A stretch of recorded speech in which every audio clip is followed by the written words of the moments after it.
deep dive into the teams we love and the games we watch. Touchdown, Wisconsin! And there it is! The Brewers will punch a ticket to the postseason. Now here's Doug Russell. It is difficult to polish that turd. So we're not going to try. Nope. We're just going to embrace the suck. Brought back the old golden hits of the past. Yeah, that one stung a little bit. Went into the Wayback Machine a little bit. Went back to 2003 in the old 4th and 26. Went back to January of 2015, the 2014, if you will, NFC Championship game. Didn't think you were going to hear the Brandon Bostic highlight today, did ya? Is that a highlight? Well, I mean, it's the low light. It's, if you're more accurately. There's no way to polish the fact that the Packers gave up 25 points in the fourth quarter. There's no way to look at this game as anything other than one of the most epic collapses in Packers history. And there have been some collapses, as you just heard. The name Caleb Williams will go down in history in Packers lore alongside that of Russell Wilson and Brandon Bostic and everything else that went. Colin Kaepernick went wrong for the Packers. I mean, this is one of those shows that they say, air quotes, they say, oh, it's an easy show for you to do. Just open up the phone lines, open up the talk and text line and let them run. Yeah, I mean, there's still a lot of anger. There's still a lot of disgust. But the fact of the matter remains, it's not like, sometimes I like to joke. Well, bulldoze Lambeau Field and fire everyone because that's the only reasonable solution. It looks like they're trying and going to try to bring back Matt LaFleur. Why? Which I'm a little bit surprised by. I think that there are a number of reasons, but I don't know that any of them are good enough. How does a collapse like that not cost you your job? If you're Matt LaFleur, It's not 21-3. It's not one game. I mean, that's the thing, Dave. To me, it's not one game. I would never can a coach. I would never fire a coach based on one game. I don't care how big the game is. You have to look at the overall body of work. And the overall body of work in the regular season has been very good. This year, though, this is a team that has routinely folded up like a cheap suit, whether it was against Cleveland, whether it was against Denver, whether it was against Chicago the last time they played, whether it was in the playoff game, whether it was in past playoff games. Now, Brandon Bostic in 4th and 26 obviously did not happen under Matt LaFleur. 4th and 26 was under Mike Sherman, and 2014 was under Mike McCarthy. Matt LaFleur had nothing to do with that stuff, but he was around in 2020. He was around in 2021. Those were winnable playoff games that the Packers lost, and that's what sticks in everyone's craw. Winnable games. I don't listen when Raheem Mostert ran up and down the field against the Packers in San Francisco. What are you going to do?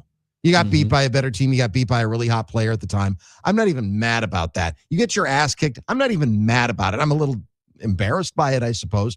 But, I mean, not necessarily winnable games. When they got run out by the Eagles last year, when Philadelphia was en route to their second Super Bowl championship. I'm not, you're a little disappointed by it. Not mad about it, though. The Packers had this game in hand. They had this game in hand, and they pissed it away. Yeah, and it's not the only time this season that they've done it. And just looking back through history, since the 1970 merger, okay, we're going back to 1970, when up by 10 or more points in the fourth quarter with 5 minutes to go, the Packers were 306-1. One loss since 1970 heading into the season. This year, Packers were 6-3. Yeah. Went up by 10 with 5 minutes to go. 6-3. You lost 3 times. They're the first team in history, the first team since the merger to lose 3 times in one season and went up by 10 or more with 5 minutes to go. We thought the Giants collapses this year when they were up big was bad. The Giants were a bad team. They're ending up with a top 5 pick. The Packers were in the playoffs and they still had these collapses. I mean, that is incredible. And guess what? Those Giants collapses, it cost Brian Daboll his job. I don't understand how this one, compiled on top of everything else that they've had with those collapses the past several years, I don't understand how this one cannot cost Matt LaFleur his job. Well, this is the same exact boat that Ravens fans have been in for a series of years. And John Harbaugh has now lost his job. They have blown more leads than anyone since he had become their head coach in dramatic fashion. And this is not necessarily uncommon for successful head coaches. As I've already highlighted, John Harbaugh was a hell of a coach and continues to be, but some guys just have a knack for pissing down their own leg and blowing these games. And I think it doesn't take much of a genius to look at how the Packers operate when they take big leads. They turn very conservative. They take their foot off the gas. And then against the Bears on Saturday, that's exactly what happened. They stopped operating under center. They were primarily under center in the first half. They then took primarily shotgun snaps in the second half. Like they switched what they were doing after having performed really well in the first half. And not to mention, and we will ad nauseum, I'm sure, for decades to come, Brandon McManus missed 3 kicks, not even 2, 3. I mean, the 55-yarder before the half, I think nobody blamed him for missing. Should he have made it? Kickers are making themselves I would say, out could he have made it? Could he have made it? Sure. But he made it the first time when they iced him. And kickers are, at this point, as good as they've ever been, right? So 55 yards, it used to be a stretch. Now it's like, okay, you should knock that through with ease. And he misses it. It's tough weather. Who cares? But then you miss the extra point in the field goal in the second half, and those are killers. You lose by 4, you have 4 free points right there. You could have been playing for the win. You should have been playing for the tie at minimum on that last possession had he made the extra point. And they blew it. It was a team effort. In game, what would you say, aside from play calling, and not every head coach is his own offensive play caller? Okay. Matt LaFleur, as many coaches are, some aren't. Aside from that, and just go around the room. Aside from calling the actual offensive plays, what would you say during the game is the most important job of a football head coach? Clock management. Dave says clock management. Nick? Yeah. I would say keeping your team engaged. Okay. I think I'm going to go with Dave on this one. It's clock management, I think, in my opinion.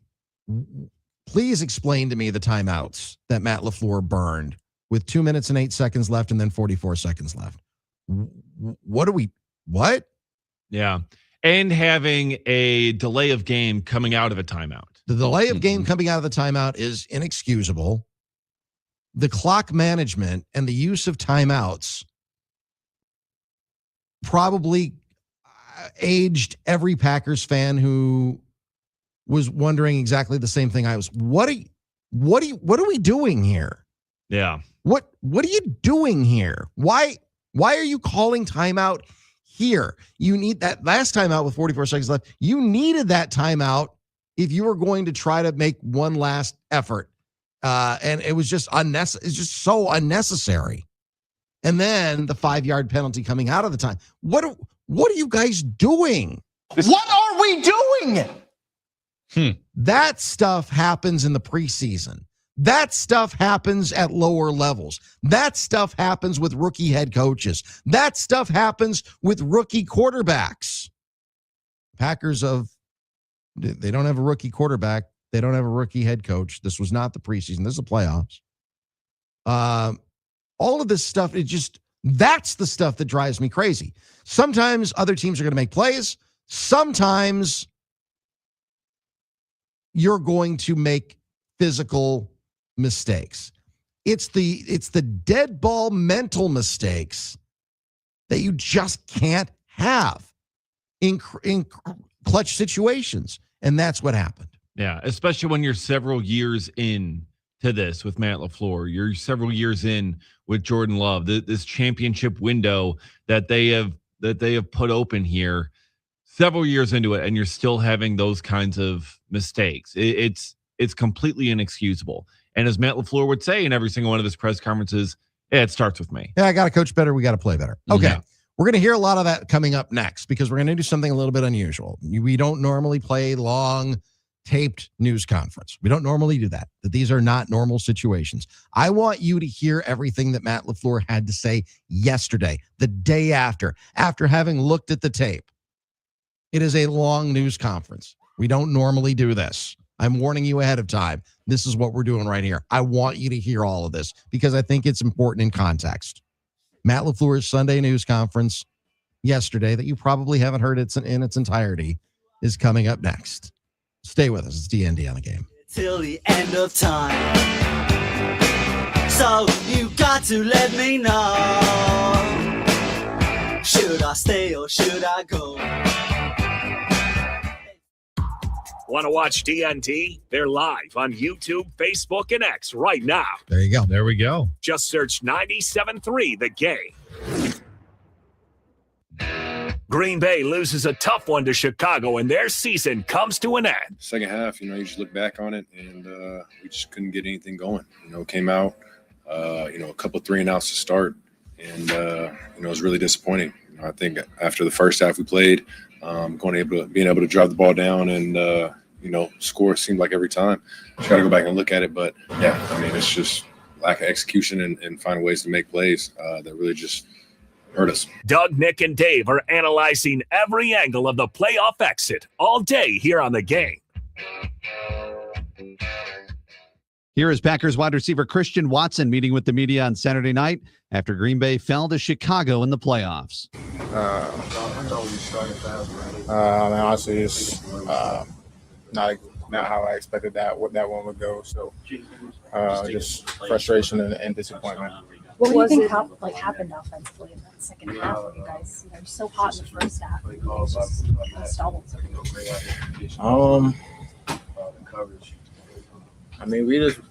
I don't know what it was. I think I have to look back at the tape to really dive deep into it. But at the end of the day, I think it just came down to we weren't executing anymore. We had plenty of chances. I think that they were giving us good looks for stuff that we had. We got to find a way to close out games and to play in full 4 quarters. And we just didn't. Critical moments, I gotta be at my best. How do you describe your emotions right now? All the emotions that everyone was locked in. I was frustrated and disappointed. I think that we had everything that we needed. Regardless of the injuries, regardless of the way things have gone throughout the rest of the season, I think that we were still in a spot to accomplish everything that we wanted to accomplish. We just gotta be a better, consistent football team over the course of 4 quarters. Do you feel like that was just an issue for much of the season too? And why do you just think that you guys could never put that full kind of effort together? I know there were times, but it just felt like that was what was holding you guys back from a lot of wins too. I personally, I do think that, it kind of dragged on into the season a little too much. But honestly, I think that the way that we prepared and the way that we went about things, I wouldn't have, thought that would have been the case. So, I'm not, an expert in that area or anything to really dive into, what exactly is going on. But we just got to find a way to do it in the game. We got to carry it over from practice. We got to carry that mentality and that, just that execution over into the games because, it just didn't show up when we needed it.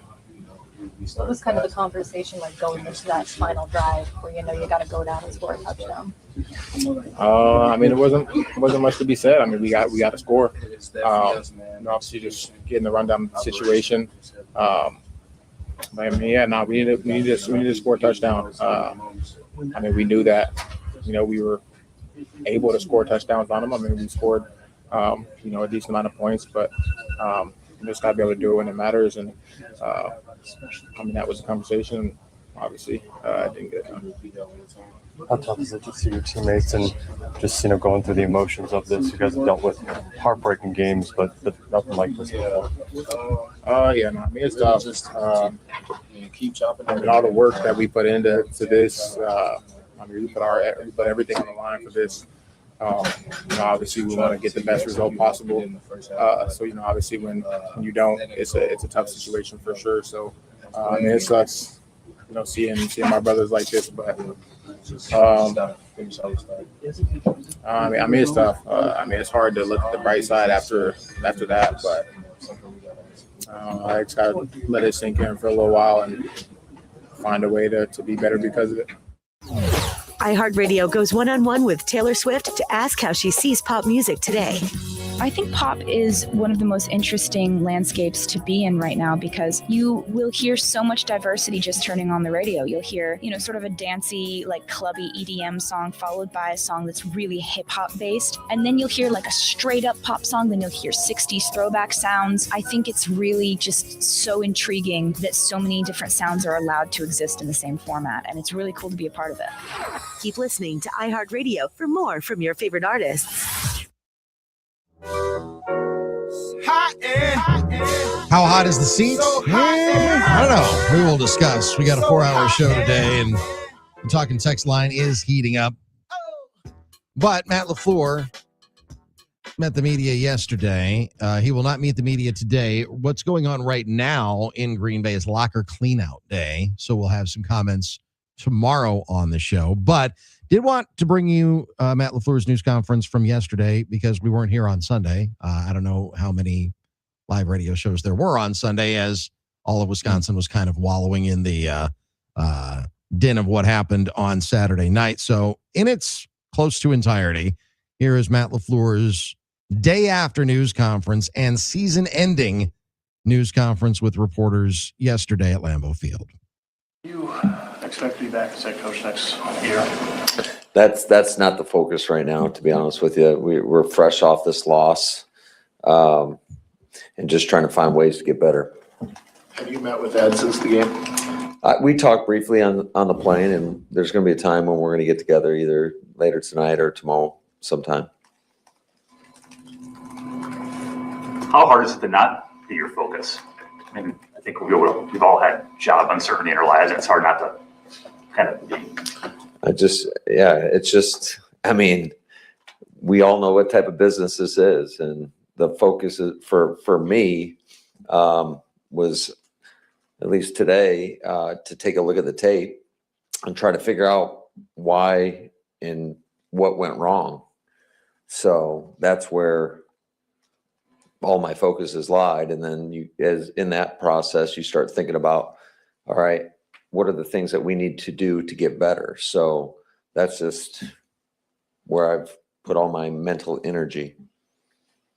I think we asked this last night, but in your mind, why do you think you're the guy to get this team over the top, whatever that looks like? I don't think those are questions for me. Like I said, I think my sole focus is just trying to find solutions to some of our issues and why things went awry yesterday. And, it's disappointing. I'm as disappointed, obviously, as all you guys, as our fans, as everybody in our organization, because we had plenty of opportunities to slam the door shut and we didn't get it done.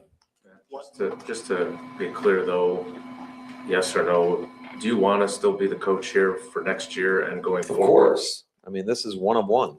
I love this place. I love the people. As much as you guys drive me nuts sometimes, I love you guys. I love our players, the locker room, everybody in our organization. I mean, this is a unique place. The community has been outstanding. I grew up in the Midwest, and it's got the same type of vibe that I grew up in Mount Pleasant, Michigan. So, people are they're, unless you're, I think, from here, you don't understand how friendly everybody is. And it's nice to, no matter who you are, you're walking down the street and people say hello to one another. And I've lived other places. So I think this is a unique place and it's a special place. My kids love it here. My family loves it here. Matt, you talked about finding solutions over years now. There's been a handful of really close playoff losses. You haven't been able to get those games to swing your way. What do you need to change as head coach to make sure that happens? Yeah, I think you're always trying to evaluate and making sure that you're putting your players in position to make plays. And ultimately, it's going to come down to that. And these games are tight. The margins are small.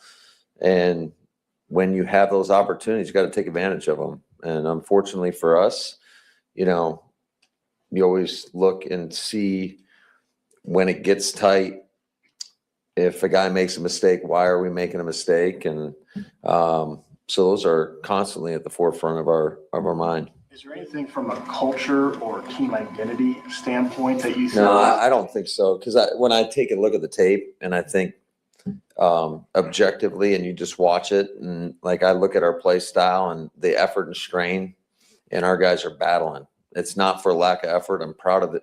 I'm proud of their effort. I thought they battled their tails off, and unfortunately, we just came up short. You started using that word strain, I think, during this season, because I picked up on it that your coaches were saying it, your players were saying it in the locker room.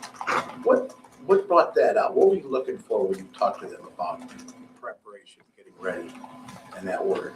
Yeah, I think that's a key component to any good team. Is you better see that maximum effort, the level of strain that you have to go to the echo of the whistle. I think that's a characteristic of successful football teams in this league that kind of supersedes any scheme. You talked about last night about the lack of composure sometimes in big moments this season. Why do you think that kept cropping up, and why weren't y'all able to kind of correct that over the course of the season, some of those learned leads? Yeah, I think it was more lack of execution than lack of composure. Just looking at the tape, and this is why you got to be careful what you say, I think, especially emotionally after a game. But when I look at it, it's just, don't get me wrong. It's execution, whether it's from the guys on the field or it's from a coaching decision in terms of, well, there were some play calls that you'd absolutely love to have back. Just like there's some plays that some of our guys would absolutely love to have back. And that's football. And like I said, in the biggest of stages, you got to capitalize when you have those opportunities. When it comes to execution, though, there's other factors that go into whether you execute or not, right? And talking with Evan Williams last night, he said that sometimes you guys really do show an immaturity, whether it's when things are going well and handling good, or when you're facing adversity and overcoming it. How do you get guys who are young but not inexperienced anymore to be a little bit better at both ends of those spectrums? Yeah, I think that's something that we harp on all the time, and it's that next play mentality.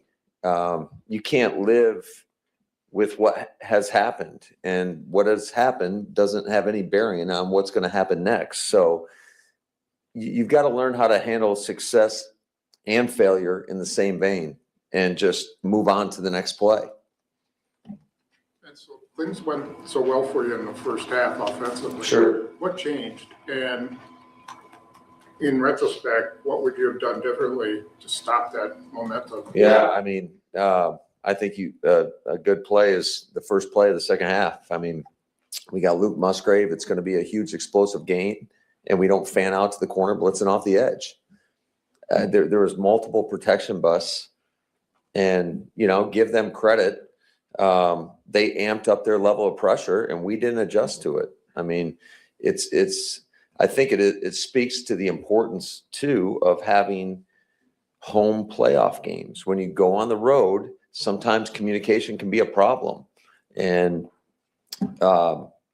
we were in situations where we're in a 5-0, and so that means every O lineman has a man in front of them, and we cut a guy loose, and he's a free runner to the quarterback. So that happened at least 4 times in that last game. Every NFL season is its own beast, and it has its ups and its downs. Is this perhaps the most maddening from the way it started to the injuries you suffered to not finishing at Chicago twice?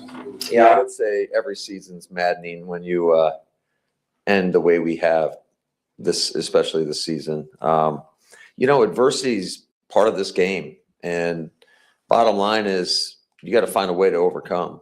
And if you don't, then you got to answer a lot of questions for it. So that's where we just got to continue to try to flip the script and move on to the next and find solutions, and need everybody to have that same mindset in terms of what do I need to do to get a little bit better. And the focus has to be daily. You're either getting better or you're getting worse. You're never staying the same. So how do I work for that daily improvement from this moment until next season? When Chicago started bringing the pressure in the second half, what is the adjustment that you should have made with your protections that wasn't made? Well, all we have to do is block it the right way, and those aren't issues. Now, they do a nice job in some of the stunts that they did, where it's a challenge sometimes passing those off, but multiple times when you have free runners, that's not good for anybody. So do you feel like the plan was in place, it just was not executed the way the plan should have done? I don't ever want to put that all on our players. There was certainly some calls that you'd love to have back, but I also thought we had a lot of opportunities there too. And I mean, we got to get all 11 on the same page. That's ultimately my responsibility. And when they're not, it looks bad. Last night, I think you were talking about a defensive substitution or personnel change, and you had to take a timeout, and you talked about communication. Has that got to do with a coordinator talking to guys on the sidelines? Well, yeah, all of the above. I think, the one that we had on, Chicago subbed, and so, the officials will hold it. We subbed we'd sent 2 D linemen in and 3 came out. So now you're left with 10. So it's not acceptable, especially in the magnitude of that game, in any game, let alone a playoff game. But I mean, this isn't week 1. This is the playoffs. So you got to be at your best. Like I said, the margins are so slim, and you make mistakes like that. To have a timeout at the end of the game was critical, and we didn't have one.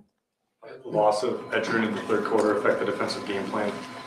Well, you're just taking a really elite player off the field. I did think that our guys that went in did a decent job, but I think Coop's a pretty special player.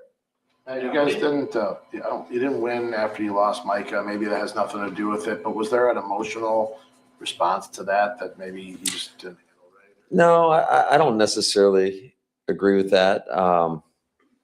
It is the facts, but as far as emotions, a part of this game, we talked about it all week. Execution over emotion. And you got to be able to handle that stuff. Adversity is a part of life. It's a part of our game. And you got to be able to, focus on the task at hand and try to rally the troops and put together just a better performance. With that said, I know your job is to win with who you've got no matter what, but when you don't have Mike, you don't have Tucker, you don't have Elton, you don't have Devontae, at some point, did it become a critical mass this season where it changed the formula? You could not get to where you wanted to go? Well, I don't think it made it easier, if that's what you're asking. But I think, we're not going to live in that world, because all they are is excuses. So we're going to take the guys that we have. We're going to put them in the best position possible. And unfortunately, we didn't do a good enough job of that. What happened with Zach Tom? And is he going to have to get surgery this offseason? I think everything's on the table right now. We're still kind of working through that, obviously hoping to not go that route. But, he went through the week, and just we didn't feel like he could go out there and compete to the level that he needed to and protect himself. And you had to play with Kennard. Why didn't you have a play for Malik Willis or try to get him involved in the game as just a way to shock their defense? Sure. That's something that we definitely talked about, but, Malik was battling a hamstring. So it's just, we felt like good enough to put him in to play quarterback. But as far as all the running stuff, if he was in the game, we couldn't have done it anyways because it would have put him at risk.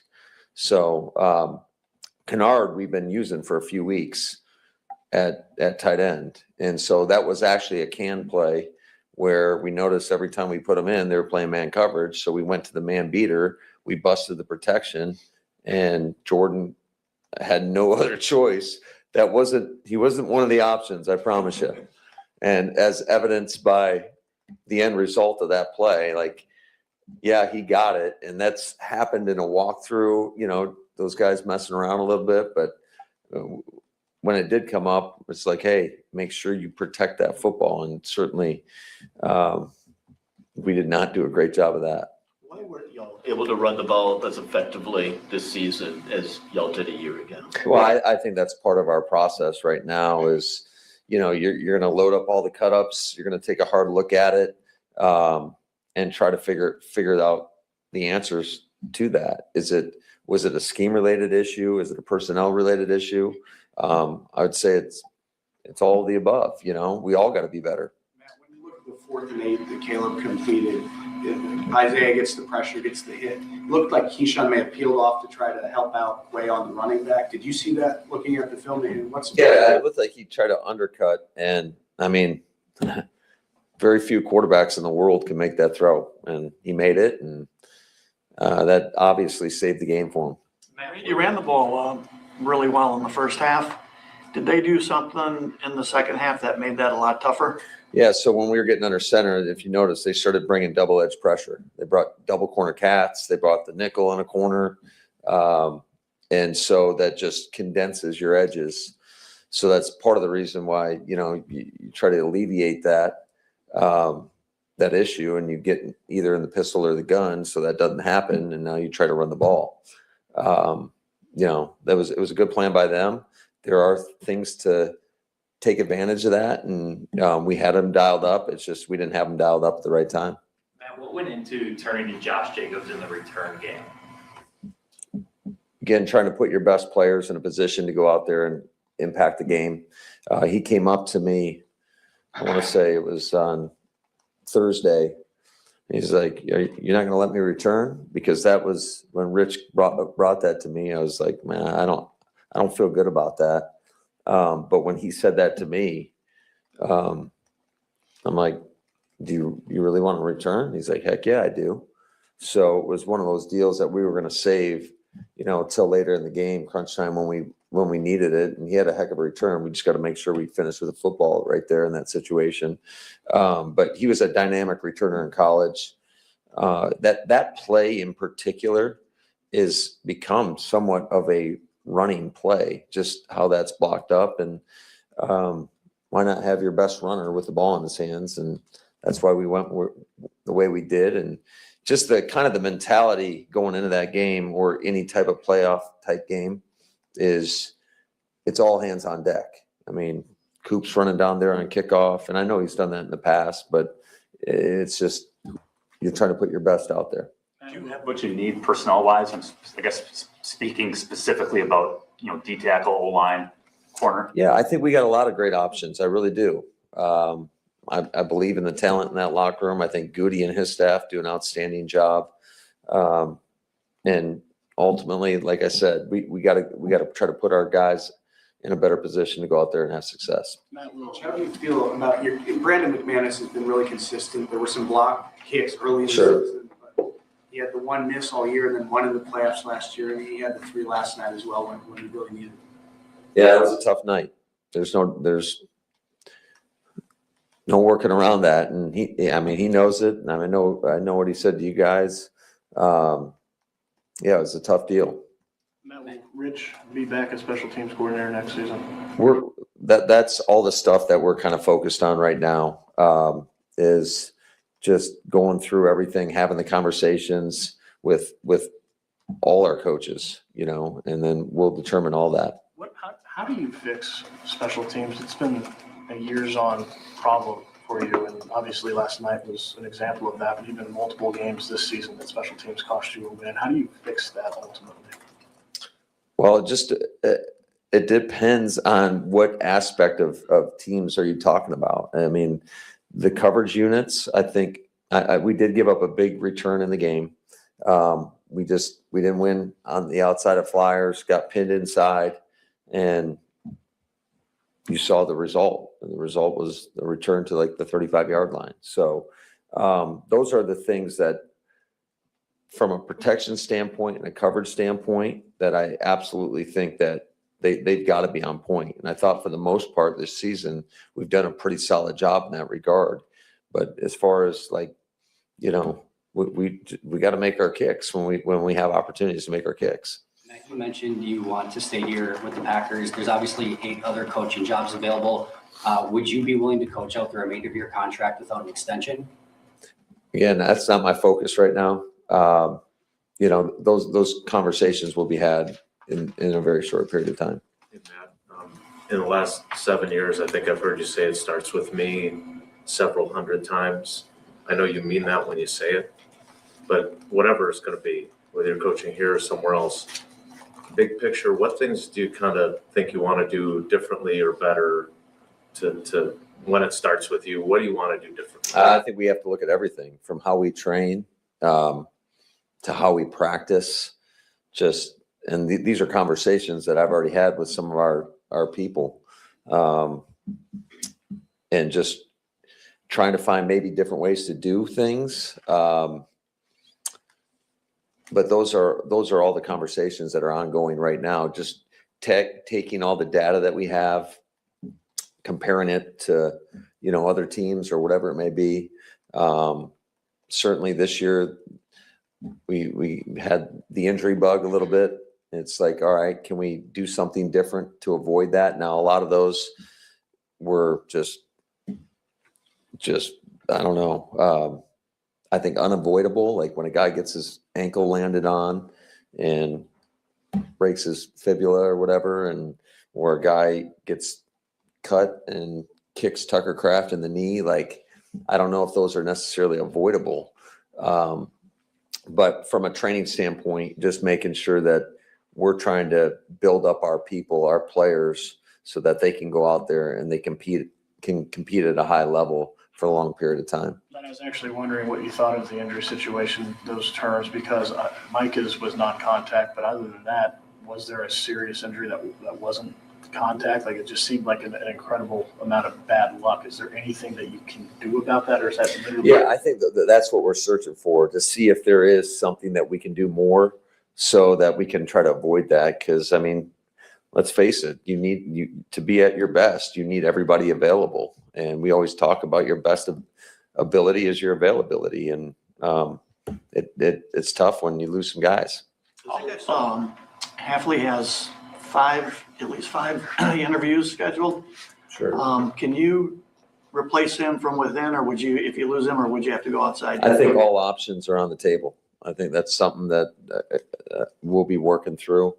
I fully anticipate, I think Hafley's going to do a great job on the interview, and I fully anticipate him getting one of these, and I would be so happy for him because he deserves it. And he's a great friend. He's a great man. He's a great coach. I'd hate to see him leave for us, but at the same time, that's what this business is all about. And he's earned those ops. So I'm excited for him in that regard. But we'll make sure we have a good plan in place. It's been here your whole tenure. What would you say your relationship with him is, and how so, if any, has it changed since he took over as the Packers president? It feels like since the day I got here, and he's been great. He's been super supportive. Yeah, and I can't say enough great things about him. Every season's all in, obviously, but it seems like just every lever has been pulled, from Rooney saying we need to compete for championships and trading for Michael Parsons, churning the roster with 23 moves heading into Week 18. When you go through what you've gone through and put your heart and your soul into it once again, and then this is the end result, what's it feel like to be in your shoes today? Yeah, it's a kick in the gut, just like it is for every Packer fan out there. But you got to dust yourself off. You got to and get to work. Roll up your sleeves and get to work.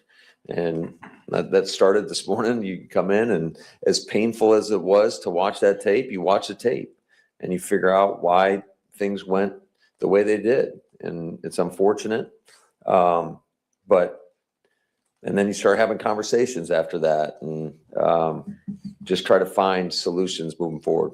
Whether it was the flight home last night or this morning watching film or whatever, just how hard is it to swallow what happened? I mean, if 15 plays go a different direction, you might be playing at Seattle next week. Yeah, that's football, and unfortunately, we got to find a way to not be in this situation.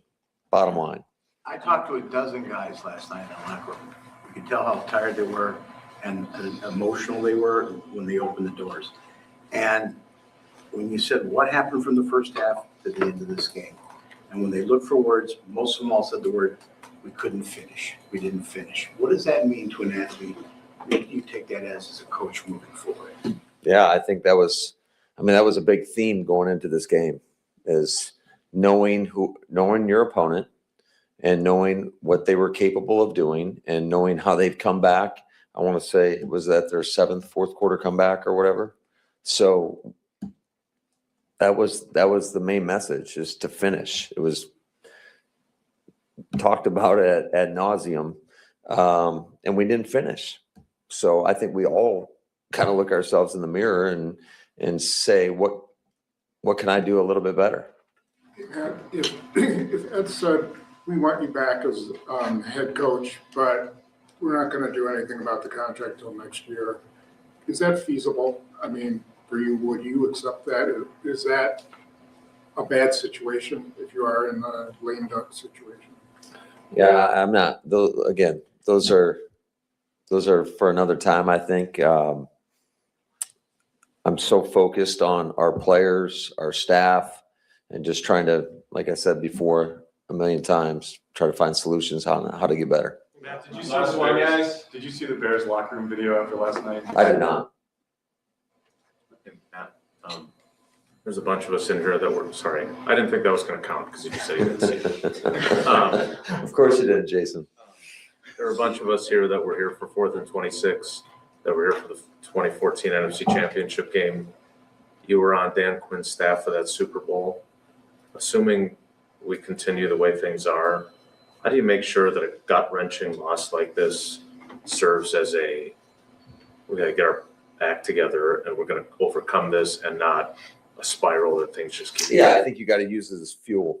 I mean, there's no other way to, first of all, you got to acknowledge it and accept it for what it is, and then try to find ways to learn from it. But I think ultimately you got to use it for fuel. I mean, this one stings, and it should sting, and it should sting for a long time. And I mean, when these guys are training away from the facility and there's a moment where, oh man, I don't feel like doing this today.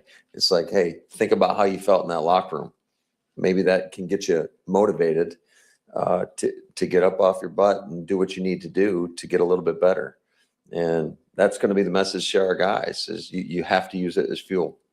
That's Packers coach Matt LaFleur in its entirety. His Sunday, day after season ending news conference. Will react on the other side. Get your reaction as well. It's D.N.D on the game. I was like, good gracious, ass bodacious, flirtatious, trying to show patience. I'm waiting for the right time to shoot my steam, waiting for the right time to flash them. Stay tuned. Yes. D.N.D will be back in just a moment. A tough way for the season to end. We just threw gasoline on the fire. The Packers fall to the Bears in the wild card round. Where do we go from here? Stay with us as we react to the defeat all day on the game. Here are some comments from Packers running back Josh Jacobs meeting with the media Saturday night after the Packers fell to the Bears in the wild card round of the playoffs. In the first half, it seemed like everything was clicking to the second half. Man, I honestly, I don't really know.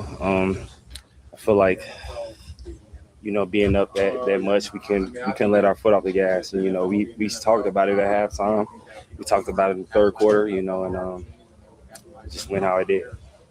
Is that troubling to you, Josh? Just because you're part of the leadership council and you just talked eloquently this week about these moments we dreamed of. And you just, you lost 5 straight to end the year and just kind of the way this ended too.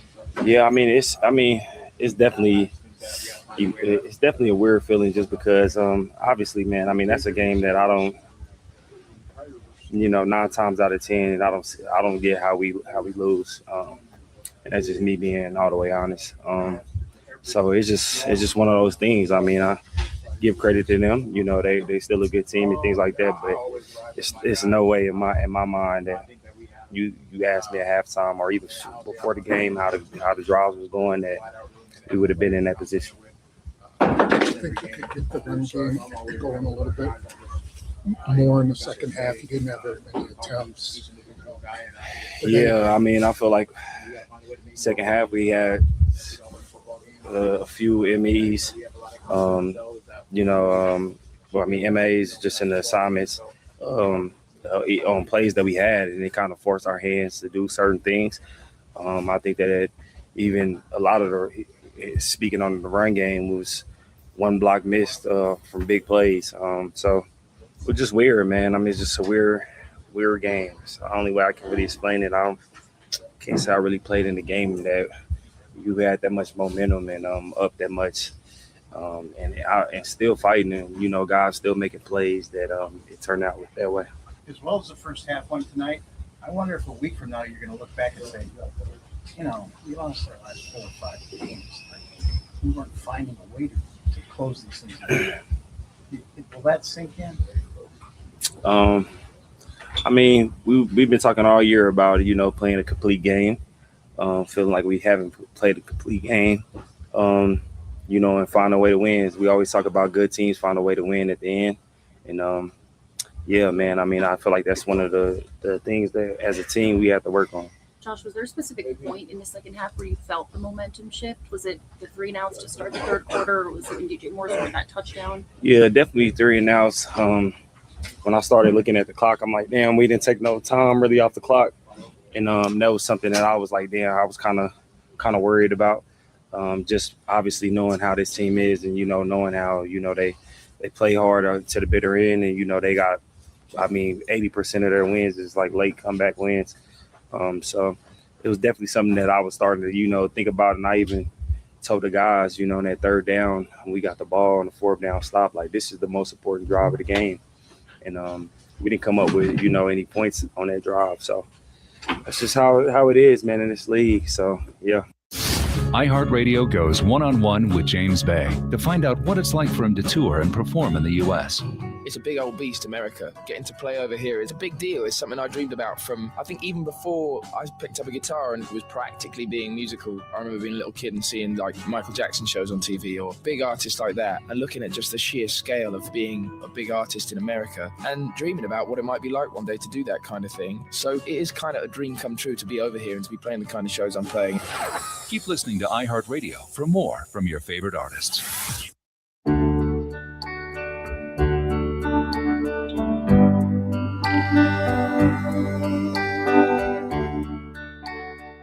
Nobody can sum this up quite like Michael Stipe. Yeah. And the boys from REM. Mark and Fond du Lac, right? Welcome back to D.N.D, by the way. 3 blown leads in the fourth quarter, and you guys say LaFleur should be fired, and Hafley is getting a head coaching job? Yeah. I mean, fair? I will say that the defense was constantly on the field in the third quarter. When the offense keeps going 3 and out, back to back to start the third quarter and, continually throughout the second half, that does not help with your defense there. No, none of it's good. And I just, a funny thought hit me as we were listening to this music coming in, have you guys seen the movie The Wedding Singer? Yes. There's the scene at which Adam Sandler is performing his song for Drew Barrymore's character, and it's about his ex-girlfriend. He's like, somebody kill me, please.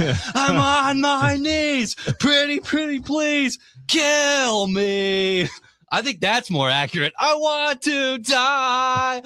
I think that's how a lot of people probably felt listening to that game on Saturday night. Yeah, might have to find that for later. It was, I try whenever I watch a football game, and maybe I'm conditioned by 30 years in a press box. I mean, everybody around me, Dave and Hunter and all these guys are going, even we got some fandom out of Drew. Yeah. Which, I'm sorry. It's rare. Never thought I'd see that. Yeah. Never thought I'd see that. How many times did you break Hunter's hand? At least twice. Yeah. By giving him. Then he stopped high-fiving me after that. They were more low fives. They were more like, just side kind of fives. side, yeah. So you really Yikes. wound up and just cracked him a couple of times. And I'm like, I want no part of this. No thanks. I want no part of this. I'm going to keep my hands to myself, yeah. And then, of course, that started with the Christian Watson touchdown where he's flying over everyone, and then it gets overturned, and it's not even a touchdown. So it's like, broke his hand for nothing. I think we learned a few. Did the fourth down? I mean, the referee said something about because it was fourth down, you couldn't advance it. I don't think fourth down had anything to do with it, did it? No, I don't. I think for that one, it's just because you can't fumble the ball forward because he fumbled it short of the end zone. Yeah. And then it was picked up by the Packers in the end zone, so you can't be a touchdown that way. You can most definitely fumble the ball forward into the end zone and it can be recovered by a teammate. It happens all the time. I do think it meant because it was fourth down, you can't fumble it forward. Because you'd think if I'm short of the first down, it's a fourth down attempt. What am I going to do? Yeah. I'm going to, I fumbled it forward. And that was one of those moments a couple of times this weekend where my mom's been watching football since the Super Bowl era. She texted me. She's like, what am I missing here? And I'm like, okay, it's because this, and this. This is why this, and this. And it happened a couple times this weekend. Just to speak to the weekend as a whole, you had so far 5 games, 4 of which were incredible for the average fan. And then last night's Patriots game wasn't. We turned to Billy and asked him, and if he didn't know, he wasn't sure. So I'm like, Billy doesn't know. Yeah, Billy doesn't know. Then how can we be expected to know? The Packers in the second half, they started with a 3-and-out. Then they went to another 3-and-out. Then it was a 5-and-out, and then it was a 3-and-out. So punt, and they ran in those 4 possessions a total of 6, 11, math is hard, 9, 14 plays. Yikes. Wow. Yeah, no wonder the defense started to let things up. And the defense was holding fairly strong for those first couple of drives. But yeah, towards the end, just absolutely gassed because the offense gave them nothing. The time of possession that the Packers had during those first drives, mind you, as well. The first drive took 1:07 off the clock. The second drive took 1:39 off the clock. The 5-and-out took 2 minutes and 36 seconds off the clock. Ooh. And that final 3-and-out, 51 seconds off the clock. Not good. Not great, Bob. That's awful. Yeah. And keeping the offense fresh. Yeah. Well, and the defense gassed and then eventually gashed. So, can you make the assertion that Hafley's defense gave up all those points? Yeah, but how much of that can really be on half? How much is that really is? You saw Quay Walker. Quay Walker looked exhausted by that fourth possession that the Bears had in that second half. All right. Hour number 2 is coming up. The talk and text line is open. We are wide open as well. Dave has an update. Stay with us on the game.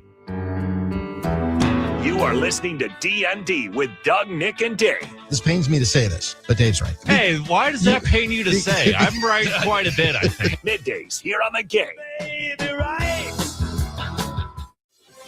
A tough way for the season to end. A loss to the Bears at Soldier Field in the wild card round. Matt, I'm sure this hurts and hurts a lot. Oh yeah, this is one of the toughest ones I think we've ever experienced. We were in total control of the game, and the second half just obviously was not enough, and we had just a lot of things that I feel like are uncharacteristic of our team. We're picking up the pieces all day on the game. Here are some of the comments from Packers quarterback Jordan Love after Saturday night's loss to the Bears in the wild card round.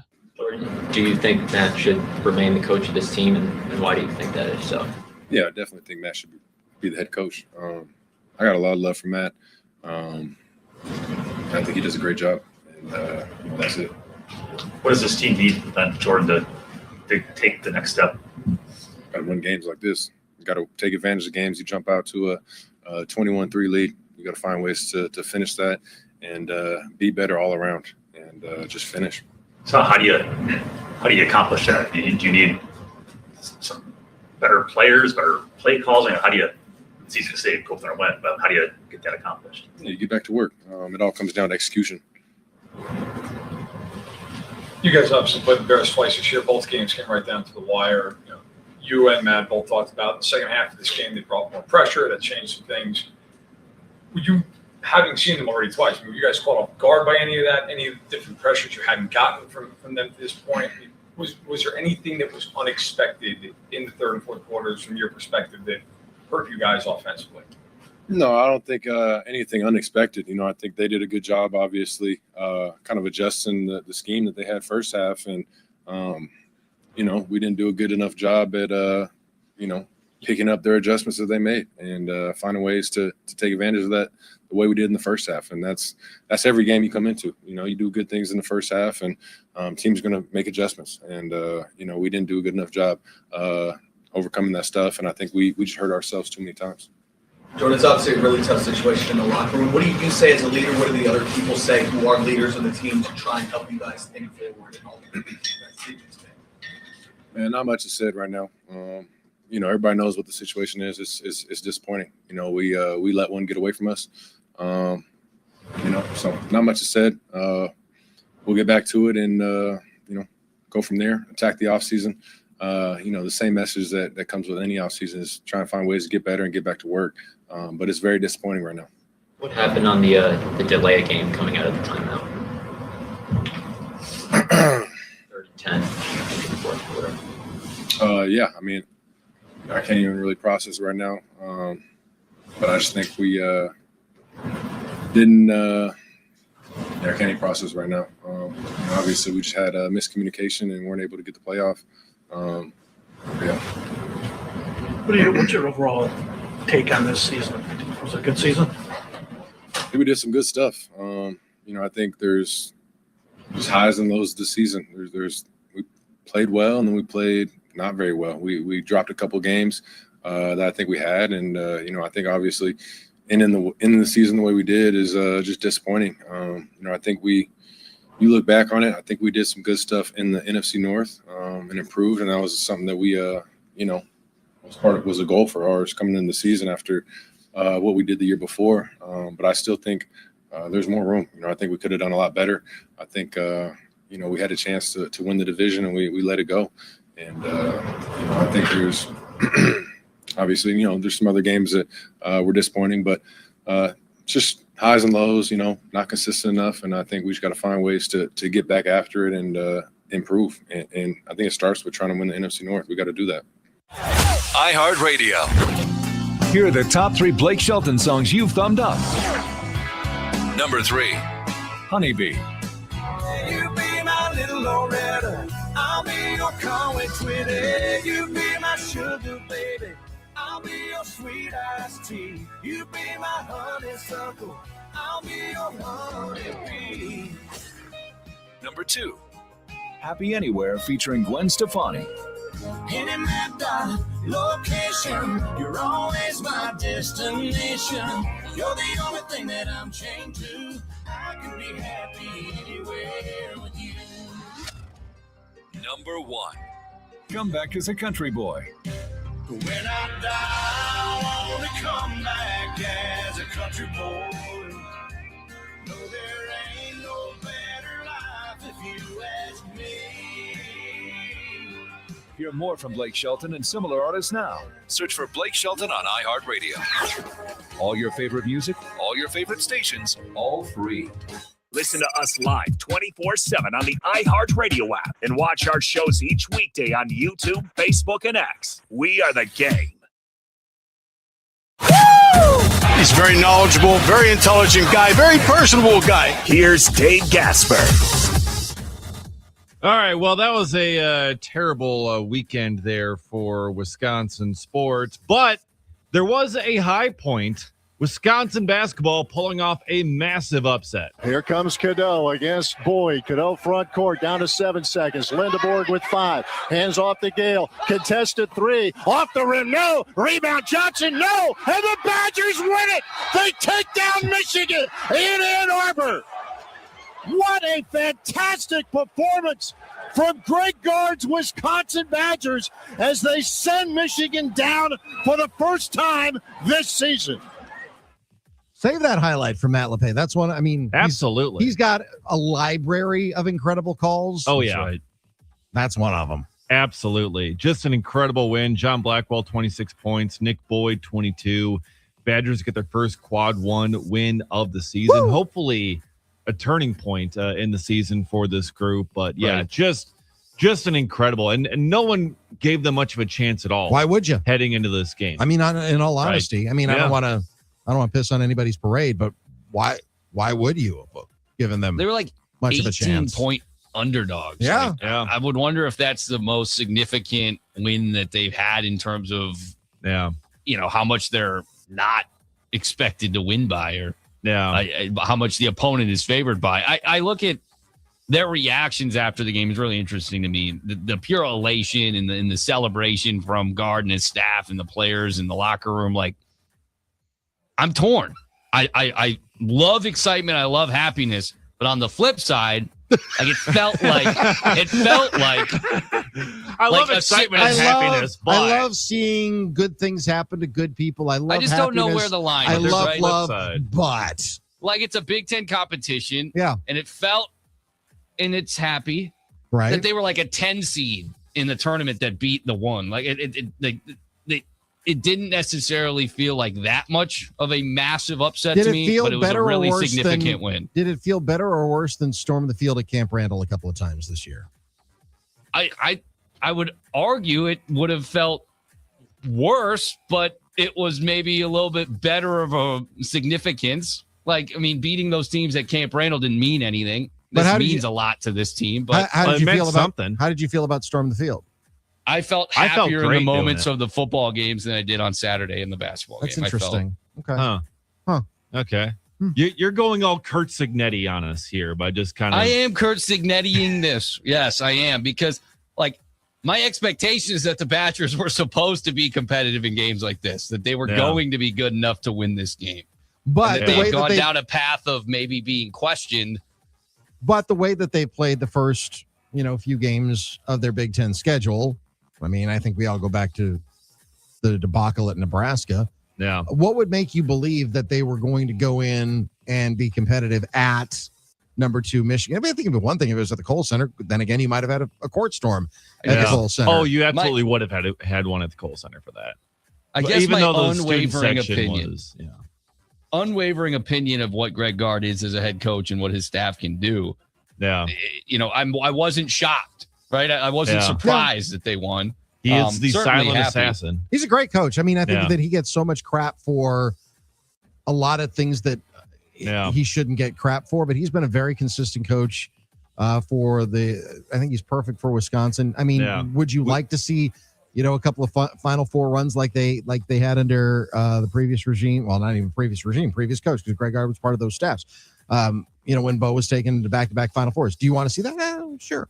But the way that Wisconsin has played, especially in the NIL era, I'm okay with it. I mean, they've got a lot of things going for them, and that was a great win. Yeah, we talk about the Greg Gard gauge. We talk about the Greg Gard gauge and where it goes, pointing on the thing. His gauge is firmly on the Greg Gard is fantastic coach. Meanwhile, the Doc Rivers gauge might be pointing slightly differently. The Milwaukee Bucks lost last night to the Denver Nuggets, 108-104. Here's Doc. I was frustrated down the stretch. Weren't we all? Due to the referee thing, but I mean, AJ Green just wiped him out and got a 3 off of that.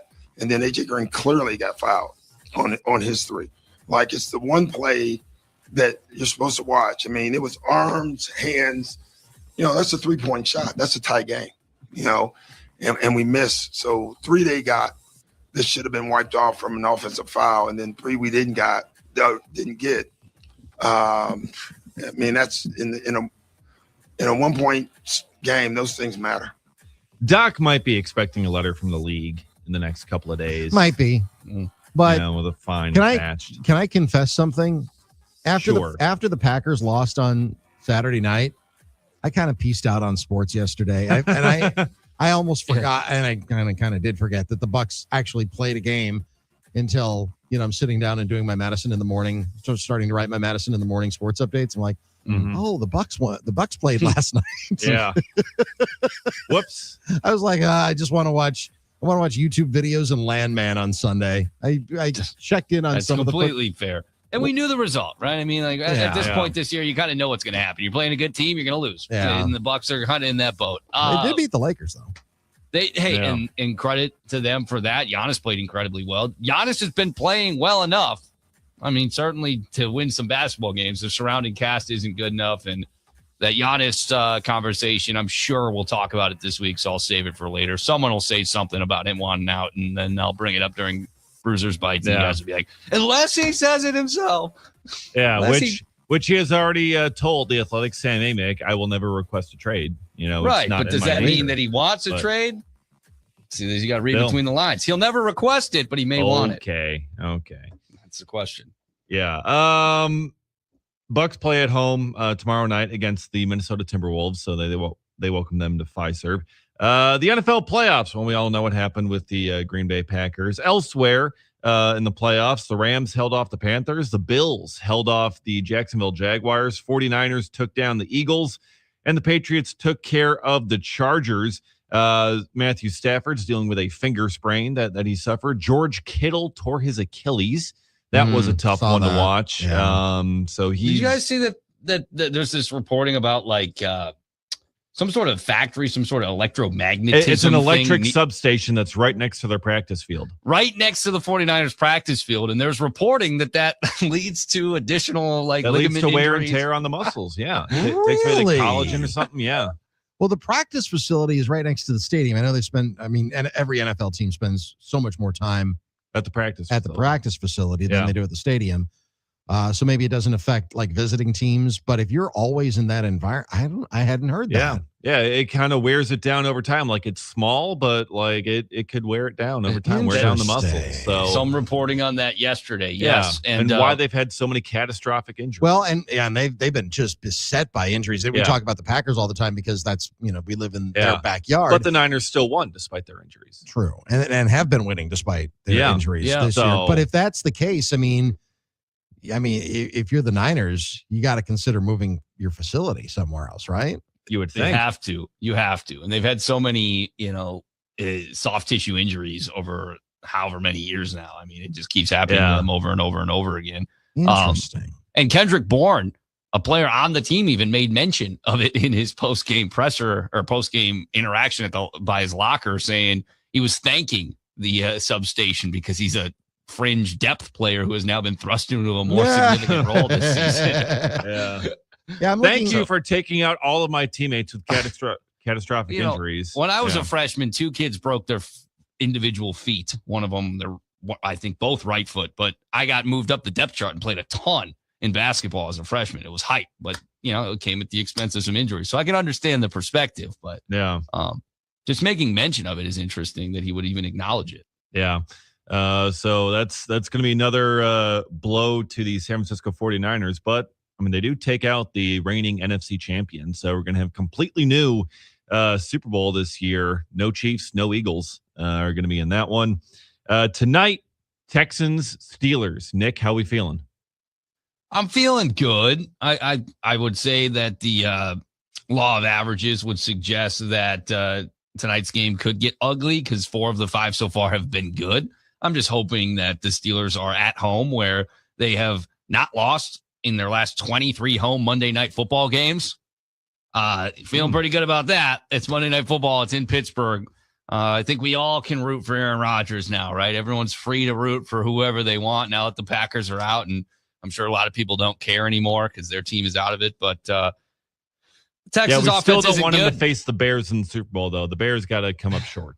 Sure. From a storyline perspective, as I outlined last week, it would have been best between Steelers-Packers. Steelers-Bears would be the most Aaron Rodgers specific best storyline, but I couldn't care less. Just get a win tonight, move on, win your first playoff game since the 2016 season.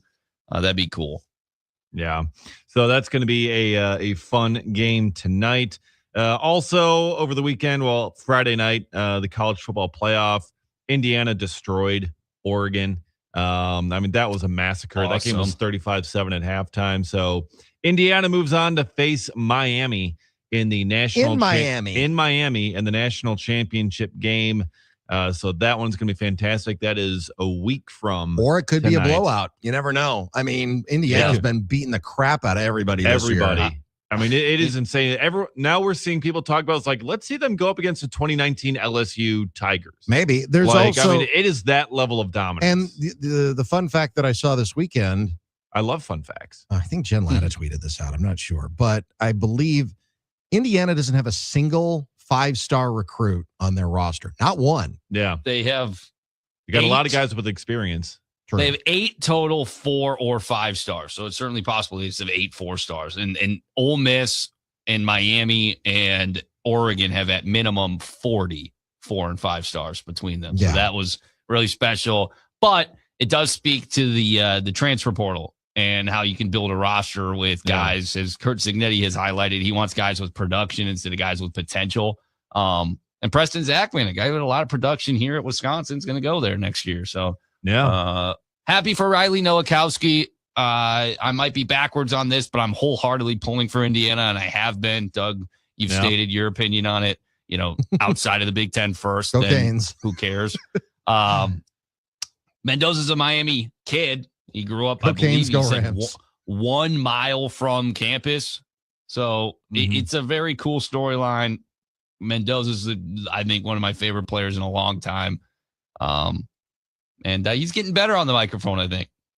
Yeah, he certainly has a lot of fun talking on the microphone. But yeah, so they're going to the national championship game. That's going to be coming up next week. And speaking of transfer portal, Dylan Raiola is now transferring to Oregon from Nebraska. So he leaves I would say he leaves the Big Ten, but that's not true anymore, is it? No, He stays in the Big Ten because there's only 2 conferences left in college sports. Exactly. But Dylan Raiola's going over there because Dante Moore is expected to go to the NFL, but he could not. But Dylan Raiola, I think, is expecting Dante Moore to go to the NFL. So he goes over there. Get that Phil Knight bag. Yeah. Lane Kiffin gets his quarterback, Sam Levitt, from Arizona State. Okay. He gets that in the transfer portal. Some big quarterback moves over there in the transfer portal. So yeah, we're seeing Wisconsin also try and make some moves. Haven't seen as much lately, but the Badgers are up to 25 transfers. They got Tennessee edge Jaden Lofton over the weekend. So it is a loaded class that they got coming in here still. And Eugene Hilton officially, I guess, today is no longer back in the transfer portal. So that's cool.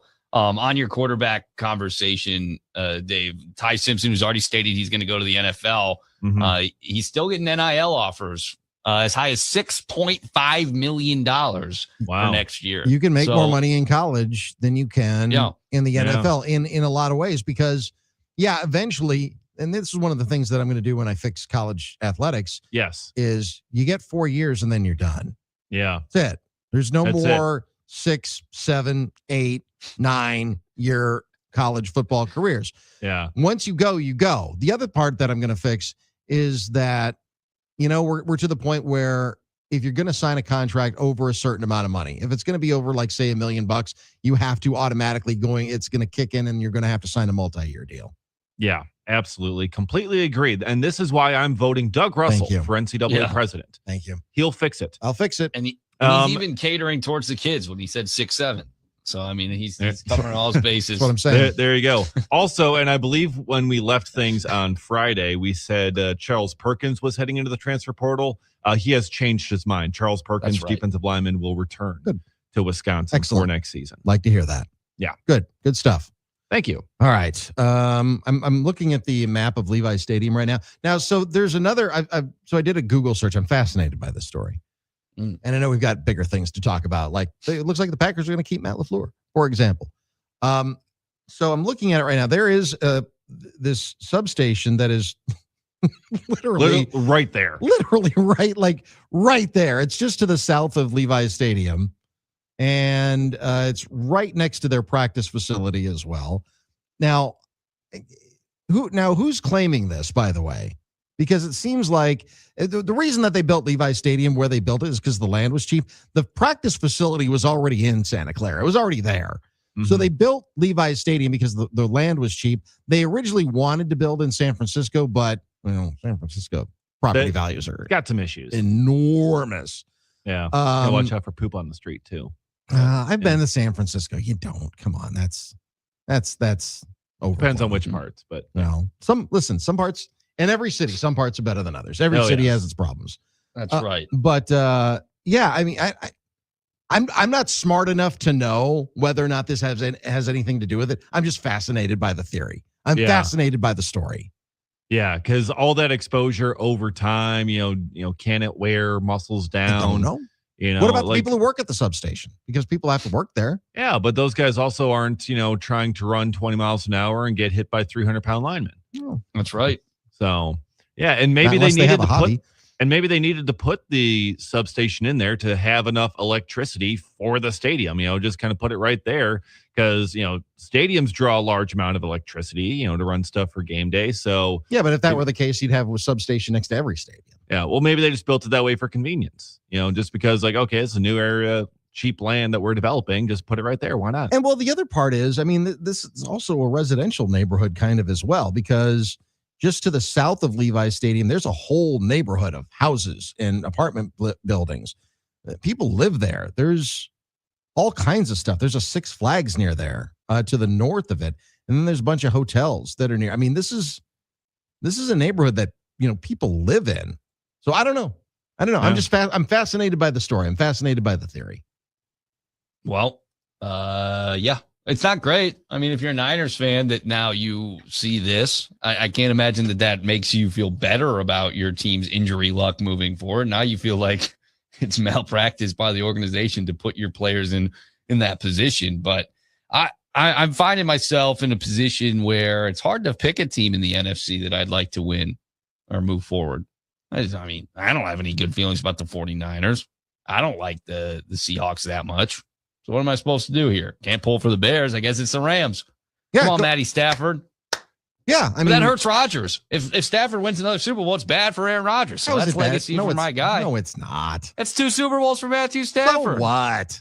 Aaron's only got one. That's not going to hurt Aaron Rodgers. Aaron Rodgers is still going to be a first ballot Hall of Fame. Well, There's nothing that's going to stop him. They both are. Aaron Rodgers has 4 MVPs. Matthew Stafford might get one this year. Mm-hmm. Yeah. That's not going to hurt Aaron Rodgers. I'm all in on the Rams right now, unless the Bears win. And then I'm all in on either Seattle or San Francisco. Yeah. I'm all in on whoever's playing the Bears. Right now, my sole focus is beating the Bears and getting them out.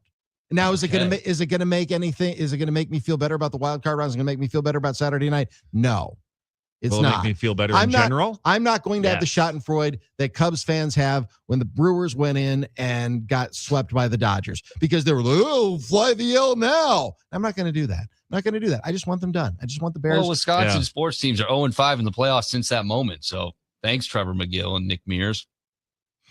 Yes. Okay. They ruined everything for you guys. They did. So I'm all in on the Rams right now until I'm not. So we'll see what happens. What about I'm with you. I'm with you. I mean, so Rams, that's one of the questions. Go Rams. And we'll get, we would love to get your thoughts on the NicoletLaw.com talk and text line as well at 877-794-1973. I mean, is that the rooting interest now?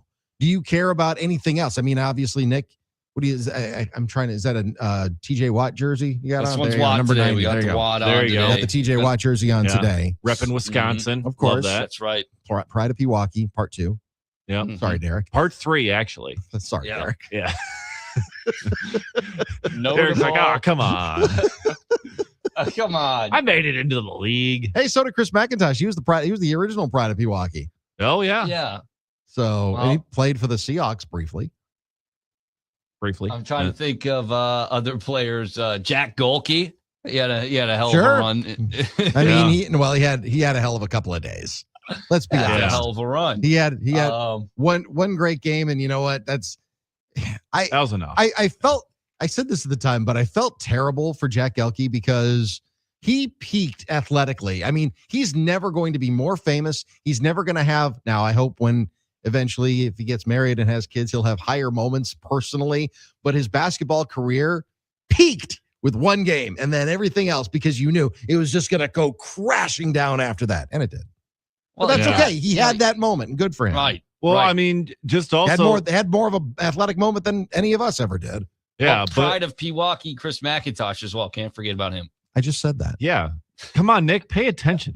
I was heavy in the research here, trying to figure out who the hell else was from Pewaukee. Well, Milan, the guy with the college basketball player with Iowa State, is a Pewaukee. Yeah. Okay. But like going back to Jack Golke there, I mean, there was a butterfly effect from him going off in that game because, that led to Calipari leaving, him going to Arkansas, Pope, Mark Pope going to Kentucky and like the changes there, and BYU. And now what they're doing over at BYU with Kevin Young taking over, it all started with Jack Golke just destroying Kentucky. And you know where that all started? Pewaukee, Wisconsin. That's right. That's right. So, yes, you're repping the Pride of Pewaukee part TJ 3, 4? 3, 4, something like that. Something like that. So didn't think we were going to be talking about Jack Golke today, did you? No, I certainly did not. All right. So what's your rooting interest on the NicoletLaw.com talking text line 877-794-1973? Besides Nick, who obviously is rooting for his Steelers tonight. They will be taking on the Houston Texans. So we will. I wonder who JJ Watt's rooting for. Ooh, yeah. The Texans. He did a hype video for them earlier this week for their interesting beginning of the playoffs. Very interesting. Well, he certainly wasn't doing it for the Packers because they didn't want him back when he was still playing. That was a swing and a miss. Him. I'm guessing that is. I would like to, I'm choosing to believe, and maybe this is my own just cover my eyes, cover my ears, go la la la la la. I'm choosing like to believe. Maduro, just I'm choosing in a Nike Tech. In a Nike Tech. Where am I? I can't see anything. I'm I don't blindfolded. know. Is this a water bottle? What is this? Where are you taking me? Well, I guess I get a helicopter ride. Anyway, where was I? What I think is going to happen with TJ or with JJ Watt, and I choose to believe this, is that his agents just didn't tell him what the number was. Yeah. And it was extraordinarily low. And the Packers, when they were doing their original due diligence, if it was $5 million, because he signed for a lot more than that. He signed for like 15 or 16 something, yeah. With the Cardinals. I choose to believe that the number was so low, the agents just said, don't tell him. Just, the less he knows, the better. We don't want him to take that. Yeah, we don't want him to take that because that impacts our commission. Yeah. We think we can get him more money, which means we can get us more money. Mm-hmm. Right. All right, we'll continue on the talking text line. Do we get everything there, Dave? Yes, we did. Excellent. The NicoletLaw.com talking text line is open to you. As always, 877-794-1973. We'll talk about Matt LaFleur apparently getting a contract extension. We'll talk about that. We will continue our postmortem of the overriding theme of today's show, and that is, well, that sucked, from Saturday night. Also, the blame game. Was Jordan Love clutch enough? We'll hit that coming up. Perhaps some changes coming to Green Bay as well, certainly on the coaching staff and on the player personnel roster. What do they need to do if they're keeping the head coach? What else has to happen for this team to get back to where we all think they can be? 877-794-1973. Got a bunch of messages on the talk and text line. We'll hit them on the other side. Stay with us. It's Doug Russell, Nick Bruswitz, Dave Gasper. It's D.N.D. on the game. Down the street with the brim pulled way down low. Ain't no sound but the sound of his feet. Machine guns ready to go.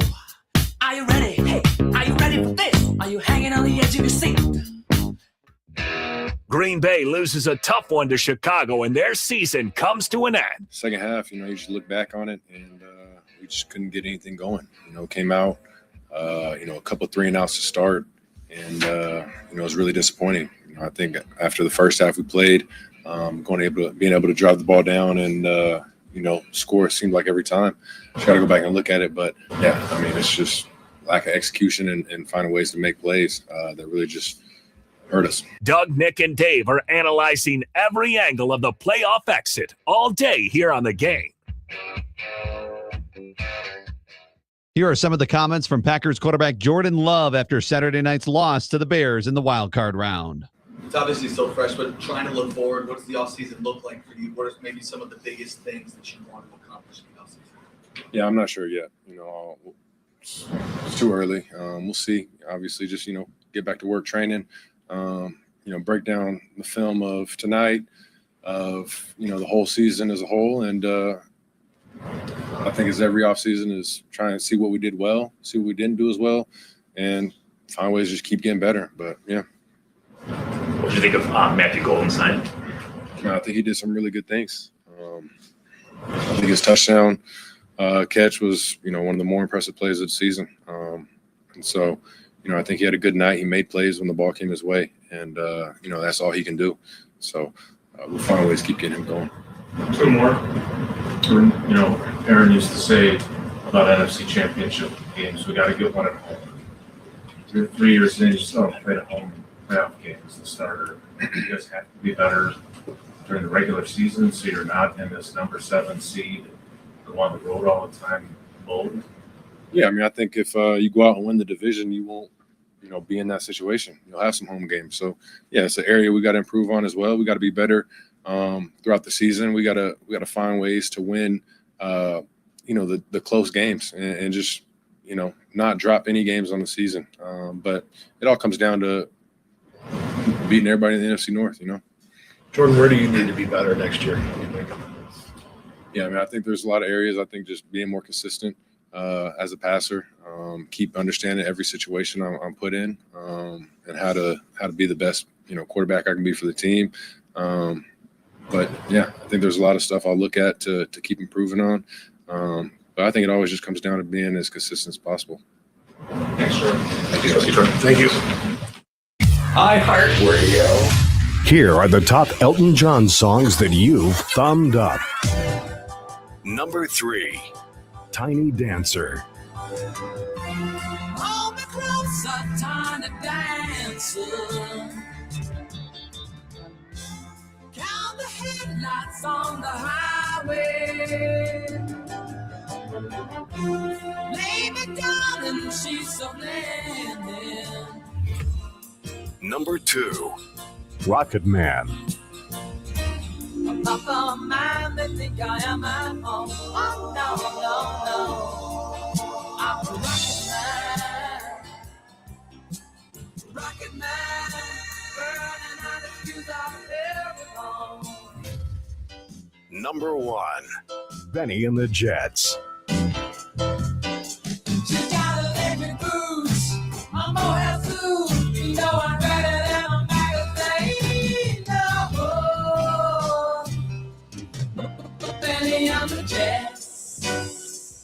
Hear more from Elton John and similar artists now. Search for Elton John on iHeartRadio. All your favorite music, All your favorite stations. all free. iHeartRadio goes one-on-one with Peter Gabriel to reflect on the WOMAD Festival's evolution. We initially started this WOMAD Festival in 1980. The first one was 82, and it was very naive enthusiasm for some of these strange and wonderful things we were hearing. And as a failed drummer, I was hearing grooves that I fell in love with, which seemed a lot more alive than what I was hearing on the radio. As a singer too, these wonderful voices, and it's still continued that way. And it's a lot more difficult, because the demise of the music business and record stores has made it extremely difficult for any minority interest label. But we work hard to focus online activities, and there is still, happy to say, a good audience, and the WOMAD Festival is, I think, like a lot of live parts of the business, actually flourishing, even though the records are not doing as well. Keep listening to iHeartRadio for more Peter Gabriel and all your favorite artists.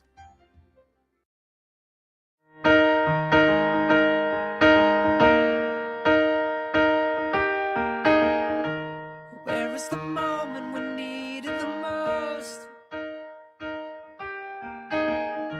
You kick up the leaves. You're really gonna hit every sad song in the library, aren't you, there, Dave? Yeah, maybe.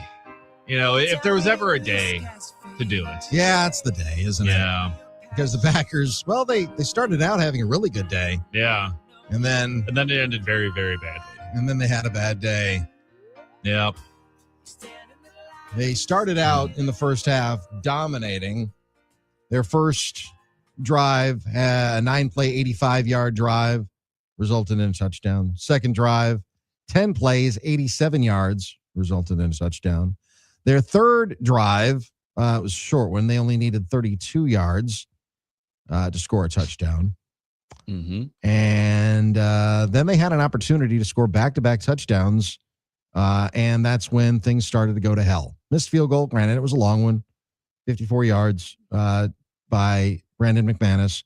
But that's kind of what started it all. And then after halftime, it was just a tale of two halves, 3 and out, 3 and out, 5 and out, 3 and out. And by that point, the momentum had violently shifted the other way. The talk and text line is open to you at 877-794-1973. Starting to spin through some of these. Josh and Tosa, I don't know how the Packers can bring back LaFleur. He's a soft coach, and the team reflects that. Ben Johnson came into the division and surpassed LaFleur in 1 year. Let's get Harbaugh on the phone. Your reaction? Harbaugh would be a similar vibe coach, a coach that has not been able to deliver in the postseason, a coach that has lost a lot of games at which he led.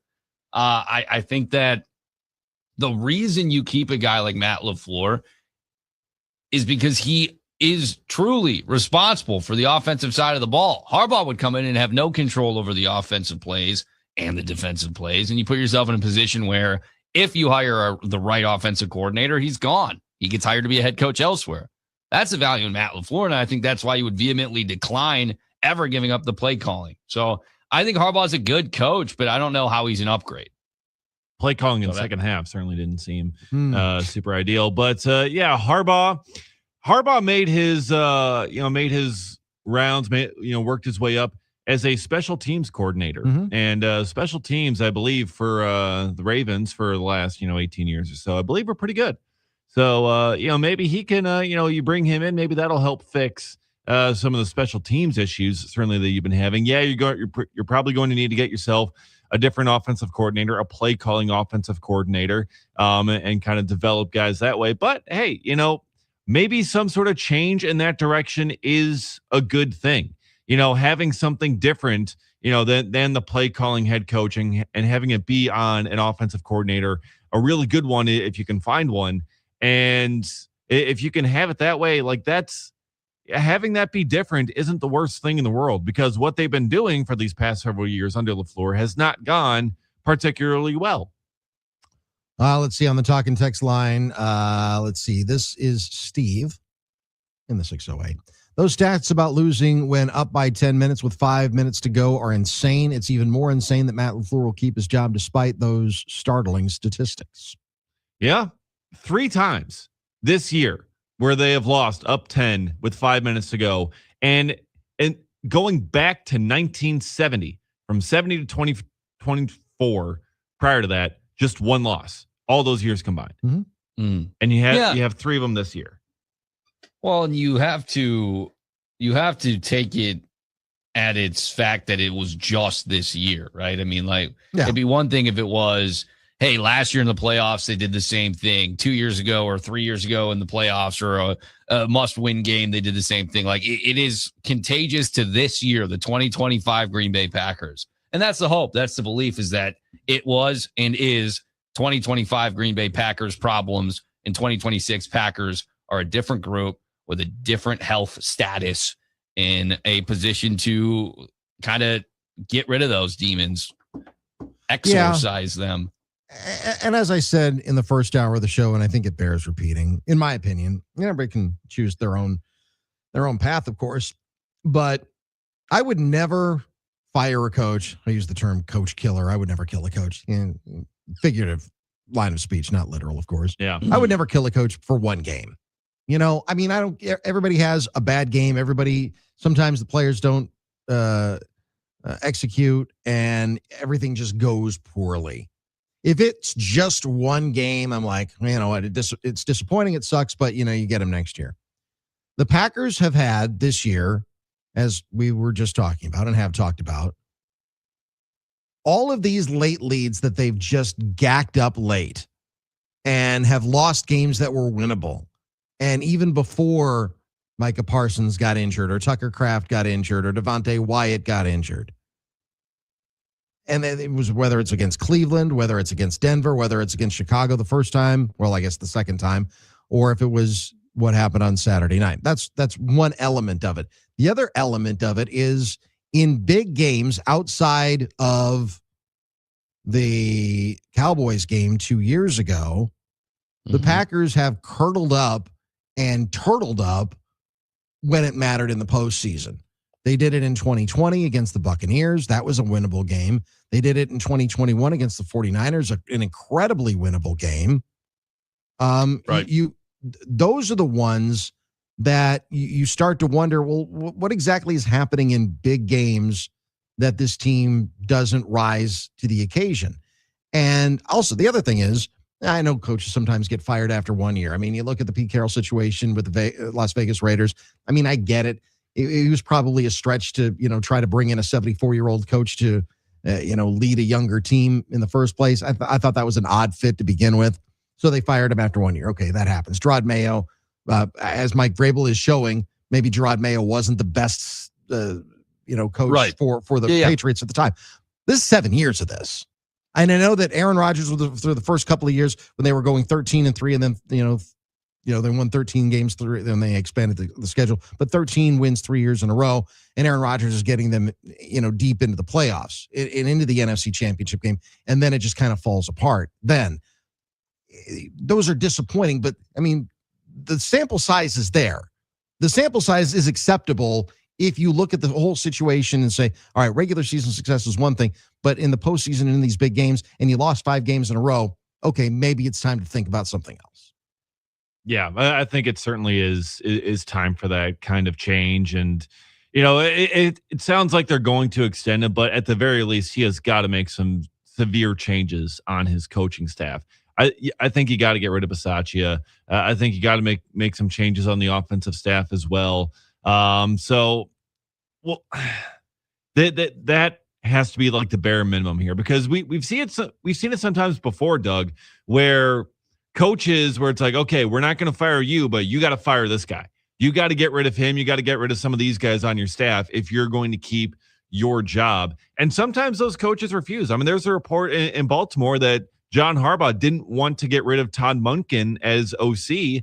And so instead they fire Harbaugh. And they're just going to completely start over with that staff. But, Doug, in your experience, when you have, these kinds of basically ultimatums where it's like, okay, it's either you go or you're firing a bunch of your staff, how often does it generally work out where you keep the head coach, but you fire the whole staff, where it's like, okay, now the changes are really made? Well, it's what they were doing in Baltimore. I mean, that's what they kept trying to keep Harbaugh, change the offensive identity, change the offensive culture, and it didn't work. Yeah. And that's the problem. And that's why you need a coach that is responsible for one of those two things, so that the consistency can remain on one side of the ball if you fire the other opposite coordinator. So if Hafley leaves and LaFleur is no longer your play caller, which I think is unlikely. I think he would quit before they would do that, before he would give up his play calling. I think that's what makes him who he is. Then you're talking about a whole reset in Green Bay. So it's really interesting. I pulled the stats on this from earlier. Harbaugh, in particular, has blown 18 double-digit second-half leads, which is the most by any coach since 1991. That's a lot. 18 second-half double-digit leads have been blown with John Harbaugh as your head coach, and that is as of December 22nd. I don't think their last 2 games of the regular season ended up in that scenario. So Harbaugh is an interesting cat. He's looking for a new beginning. I also saw this on Matt LaFleur in terms of his time in Green Bay. 6 of 7 years they've made the playoffs. The 1 year they missed was, had they beat the Lions, they would have been in. But the first 2 times they made the playoffs, it was NFC Championship game. Second 2 times, NFC divisional round, and then the last 2 have been wild card. Like they're going backwards in terms of progression in the postseason, which is fair initially with the absence of Aaron Rodgers, especially playing at an MVP level.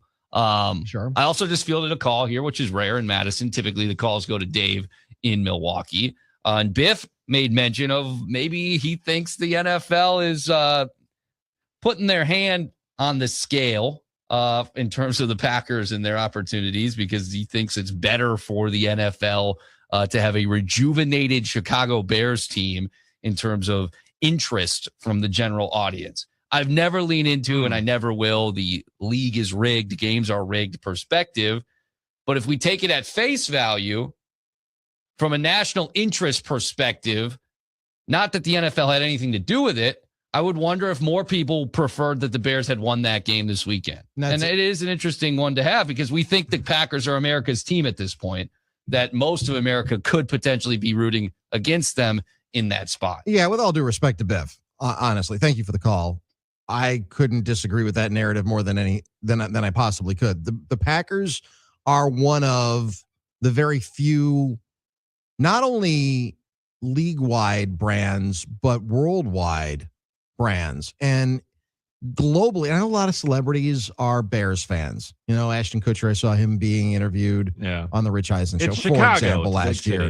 Yeah, and, you know, I think Common was on the sidelines shooting pictures before the game. I don't know if he was on the field during the game, but he had a photographer's vest on. And, you know, there's a million celebrities from Chicago that are huge Bears fans. And I get that. And Chicago's so much bigger than Green Bay ever could imagine being.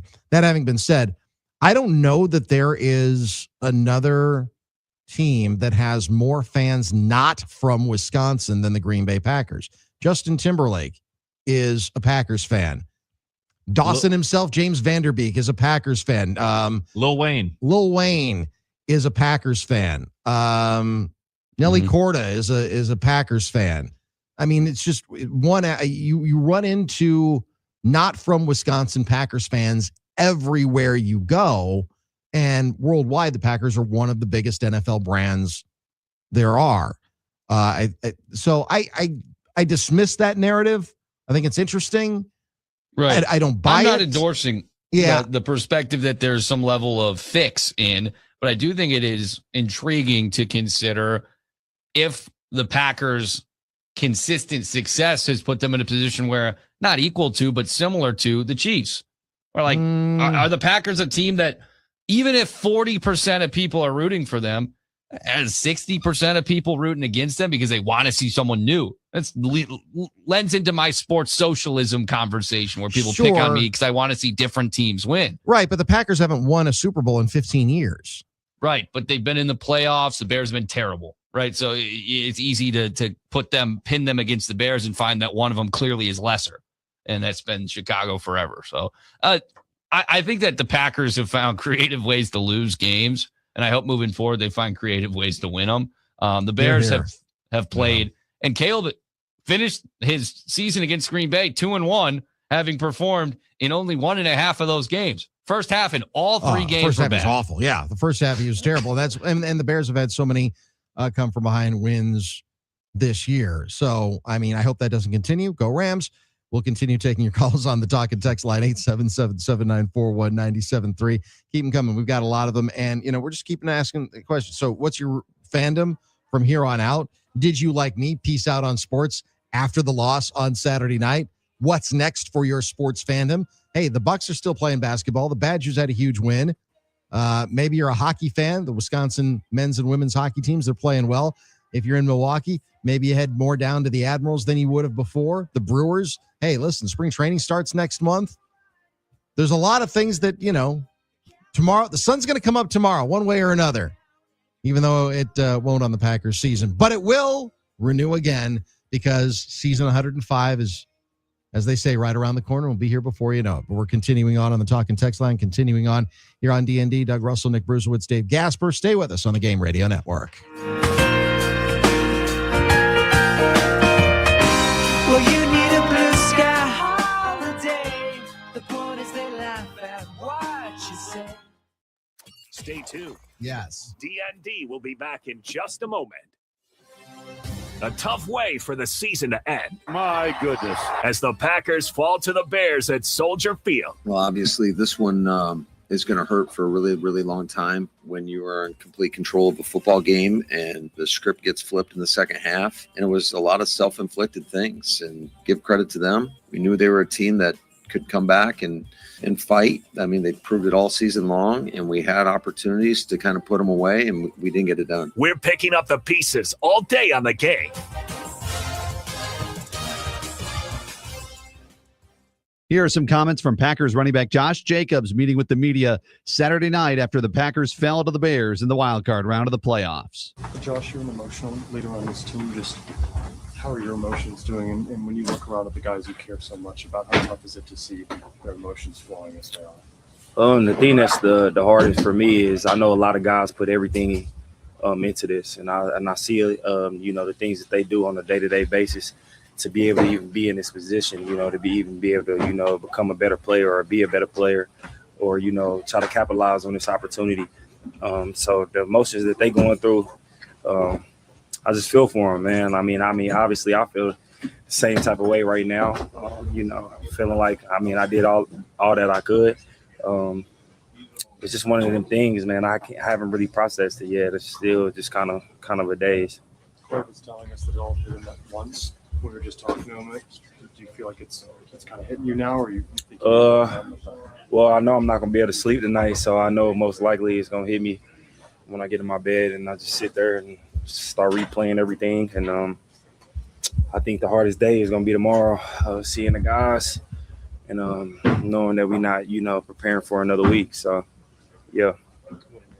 Suddenly, what do you reflect on, or what do you kind of say? Hey, we need to be better in this department. Say that again. What do you say? How do you reflect and say we need to be better in this department? I know it's tough because it just ends so suddenly. Josh. Yeah, I mean, it's just finishing games. I think that's the biggest thing. Mental stamina, physical stamina, just throughout the game. Closing people out. Like I said, we was up, but damn near so many points. Like, there's no way you should lose games in this league up that much. Are you concerned about Matt and just all the swirling status? Or I'm not too much concerned about Matt. I feel like the fans put way too much pressure on him on what they feel like he should be at. But at the end of the day, he's still, since he's been a head coach, the most winningest coach in this league. Like, I think we take it for granted how much just winning is, and how much winning he does. I think that he's become a great leader since I've been here. And I think that, he cares a lot about this program and, the people in the building. And I see him, put in extra work every day. And I know what he means to the players. So, speaking for myself, I'm going to stand firm on, wanting them to be the head coach and wanting them to figure something out with. iHeartRadio goes one-on-one with Jason Aldean to discuss what his top 3 priorities are when choosing and producing new songs. I think for me, it's subject matter has a lot to do with it, what it's talking about. A lot of the songs I've sort of built my career on over the years have been, a lot of it's kind of been that blue collar sort of Amarillo Sky type stuff, So that's a big part of it to me. Melodies are a big thing. I feel like I know what melody-wise, what I'm good at singing, what I'm not so good at singing, or what doesn't really come natural to me. So I kind of take that into consideration too.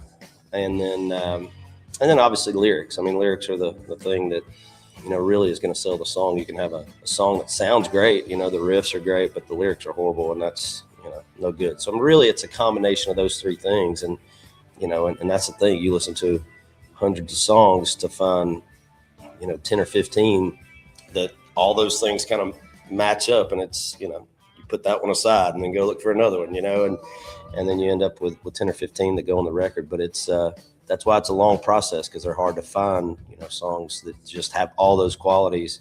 You have to dig pretty deep to find those a lot of times. Keep listening to iHeartRadio for more Jason Aldean and all your favorite artists. iHeartRadio is the easy-to-use app for music and radio. Download the free iHeartRadio app today. iHeartRadio goes one-on-one with Josh from 21 Pilots, describing the first time he heard one of their songs on the radio.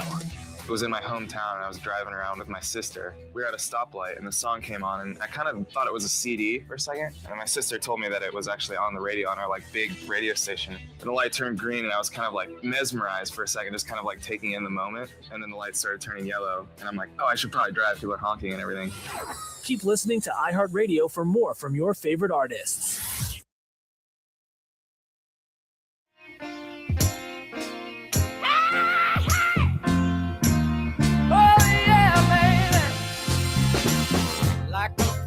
When it stayed too long, I'm wondering if your love's still strong. Ooh, baby. I'm sensing a theme here to the music. Yeah, a little bit. A little bit. like a little subliminal message there that you're sending out, Dave. Yeah. I'm glad you picked up on that. Yeah. Well, it's you're kind of slapping me upside the head with it, aren't you? I'm not very subtle at times. No. Welcome back in, D.N.D. We are approaching the halfway point. Stormy from the 608 writes, get my glasses on for this one. It's a long one. LaFleur started taking his foot off the gas at the end of the first half. You could tell that message got through to Love as his throws way safe. Okay, anyway. A shot at a 55-yard field goal in 20-degree weather and wins at 25 was just enough to kill your kicker's confidence the rest of the game. I don't know if I agree with that. The safe calls, the rest of the next three drives were awful. I will say this. So at the end of the first half, I mean, either kick the field goal or don't. Either go for it or don't. Why? I don't understand why Jordan Love would take a two-step drop and wing the ball out of bounds. Yeah. I don't get that mentality. Either you're gonna run a play, a legitimate play, or you're not. Either you're gonna go for it or you're not. If you're setting your kicker up for a 54-yard field goal or a 55-yard field goal in those conditions, that is a recipe for disaster. And I thought that they were just playing it safe. And I don't agree with, all right, two-step drop, wing it out of bounds. And he did that twice to kill what amounted to about 8 seconds. Yeah. Something like that. Somewhere in that neighborhood. Like, can we at least try and get 6 yards out of this? Make it a little bit closer. Work the sidelines if you have to. You had one shot at the end zone if you wanted to. But again, poor clock management. And I just don't understand the mentality of you're setting your, and listen, Brandon McManus, if his confidence was knocked by that 54-yard field goal, then he's a mental midget and needs to be sent out of town. I don't think that's the case. I just think he had a bad game, like a really, truly catastrophically bad game. But his confidence should be fine as someone who gets paid as much as he gets paid to kick field goals. But two-step drop and just burn a couple of seconds. That to me is a loser mentality. You're playing not to lose. Yeah. And that's to me, maybe that's what started. Maybe Stormy in the 608 is onto something. Yeah. I mean, once they got up so big, it's, they even talked to LaFleur at halftime going in. It's like, hey, we got to keep the mindset, keep the foot on the gas. But then he absolutely did not. Micah Parsons tweeting from the suite said, no, we got to keep the foot on the gas all four quarters. We cannot let them up. Like, we got them down. We got to keep them down there. And then they didn't. It's almost like he's seen this play out once or twice this year. Yeah, a couple of times. This year, seeing it with the Cowboys his entire career prior to this. So yeah, it doesn't help that the Packers were really in a position of great advantage before the break that they would feel that they can play it safe and take the field goal and not risk anything. And had it been a 21-10 game, you'd think maybe they're a lot more aggressive there. Yeah. That they would have tried to make it a 2-touchdown game instead of just. And you had time on your side too. I mean, I know that they didn't want to give the Bears any time at all, but I would rather give them, 5 seconds and take a shot at it. Yeah. Than playing with they were just playing with their food at the end of the first half. But then also, if you come out in the start of the second half and you don't go 3 and out and you march down the field, it's also a completely different story. Well, and Stormy, as he writes, or she, I don't know. I don't know if Stormy's a man or a woman. I have no idea. It's just Stormy. We'll just pronounless. Yeah. Inexcusable not being ready for the first series in the second half. Almost a delay of game twice in a row. That's true. And delay of game after a timeout in the second half. Inexcusable. No arguments. Hour number 3 coming up. Stay with us. A tough way for the season to end. A loss to the Bears at Soldier Field in the wild card round. Matt, I'm sure this hurts and hurts a lot. Oh yeah, I mean this is one of the toughest ones I think we've ever experienced. I mean, we were in total control of the game, and the second half just obviously was not enough, and we had just a lot of things that I feel like are uncharacteristic of our team. We're picking up the pieces all day on the game. Here is Packers head coach Matt LaFleur's interview with Larry McCarron after the Packers fell in the wild card round of the Bears on Saturday night. And Matt, I'm sure this hurts and hurts a lot. Oh yeah, I mean this is one of the toughest ones I think we've ever experienced. I mean, we were in total control of the game, and the second half just obviously was not enough, and we had just a lot of things that I feel like are uncharacteristic of our team. Speaking of that change from the first half when you dominated to the second half, Anything you can put your finger on right now? No, there was a lot of things really in all three phases. I think certainly the start of the second half with our offense, too many 3-and-outs and just not scoring points when we had an opportunity to put this team away, and you didn't do it. And we knew they're a team that if you let them hang around, I mean, they've had 7 fourth quarter comebacks or whatever it is. And that's exactly what happened. How'd you feel about the work of Jordan Love and his receivers? They all seem to make plays. Yeah, we've got a great receiving room. I thought Jordan Love played his ass off and really competed at a high level, and quite frankly did enough to where we should have won that game. Didn't seem like he had an answer defensively as the game wore on for Colston Loveland, the Bears tight end. He had a bunch of catches, and he hurt. Yeah, he did. He's a really good player. Give credit to them. They found ways to get him open, and he made us pay. The kicking game, 3 missed kicks tonight, 2 field goals, 1 extra point. Was conditions a factor, or how are you looking at that? Yeah, I think conditions were, but it doesn't matter. You got to find a way to get it through the uprights. And I mean, obviously that played a big role in this. Is it really tough? All the hopes, dreams, and aspirations, and they all come to a screeching halt. Is it really tough to call it quits on the season? Yeah, it's always hard. I mean, these guys battled, and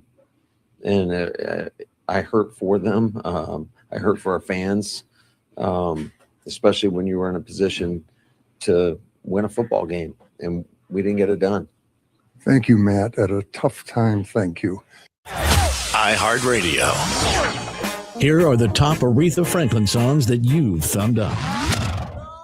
Number 3. You Make Me Feel Like a Natural Woman.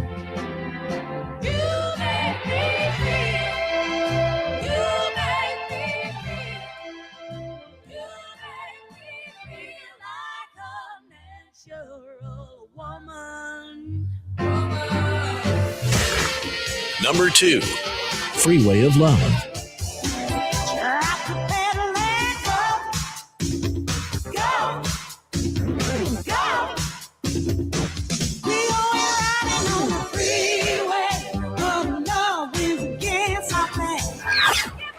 Number 1. Respect.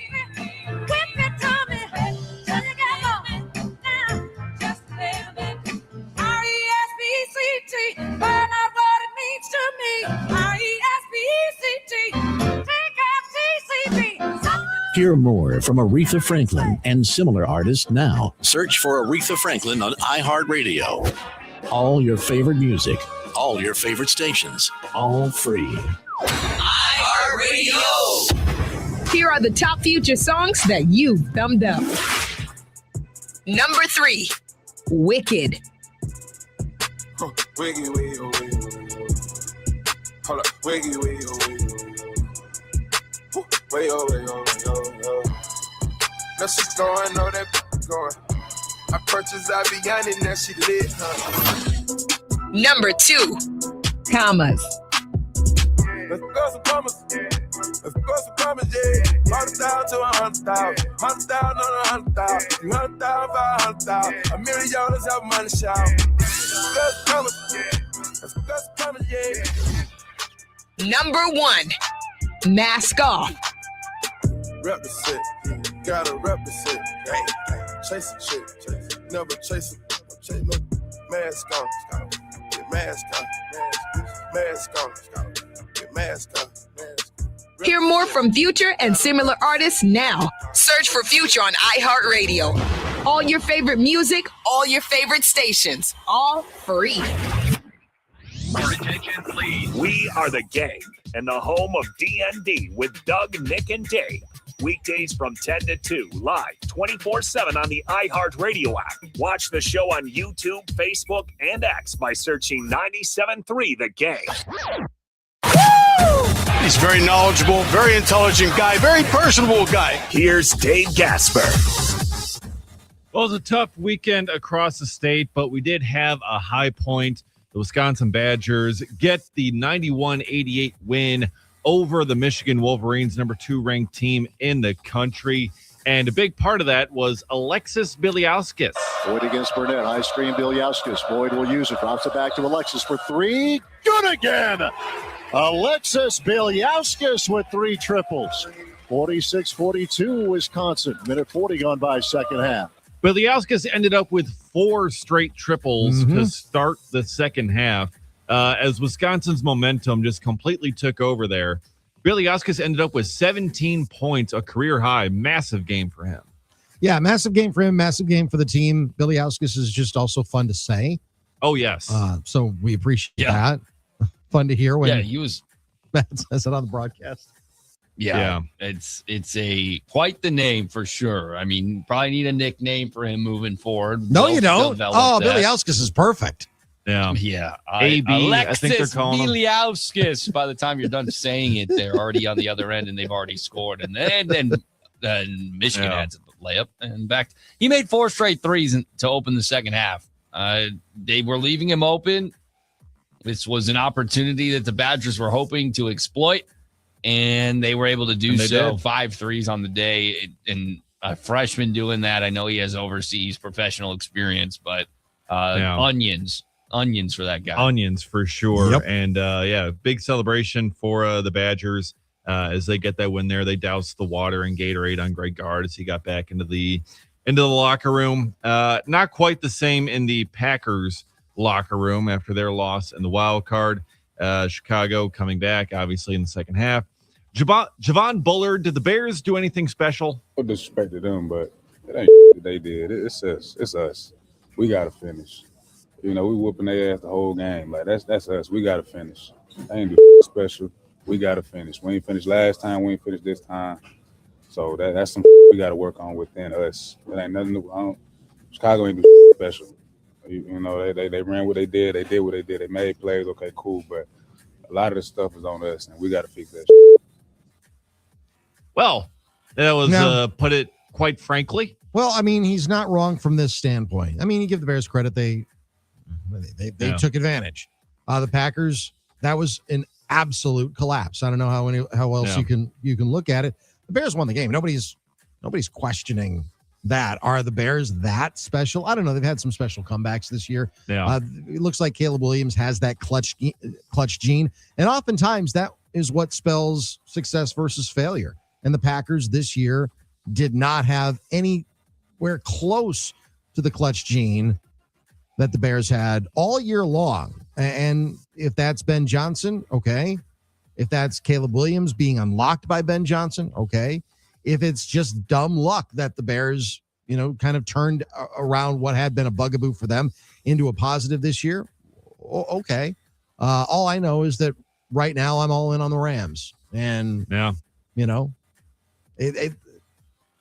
Javon Bullard's right, but yeah, you got to give the Bears some credit. Do you root for Davante Adams like you would for Aaron Rodgers, or is there still more stake in your opinion that you'd prefer one former Packer over the other to win a Super Bowl? No, if Aaron Rodgers and the Steelers win the Super Bowl, I'm fine with that. But Davante Adams taking on the Bears, so.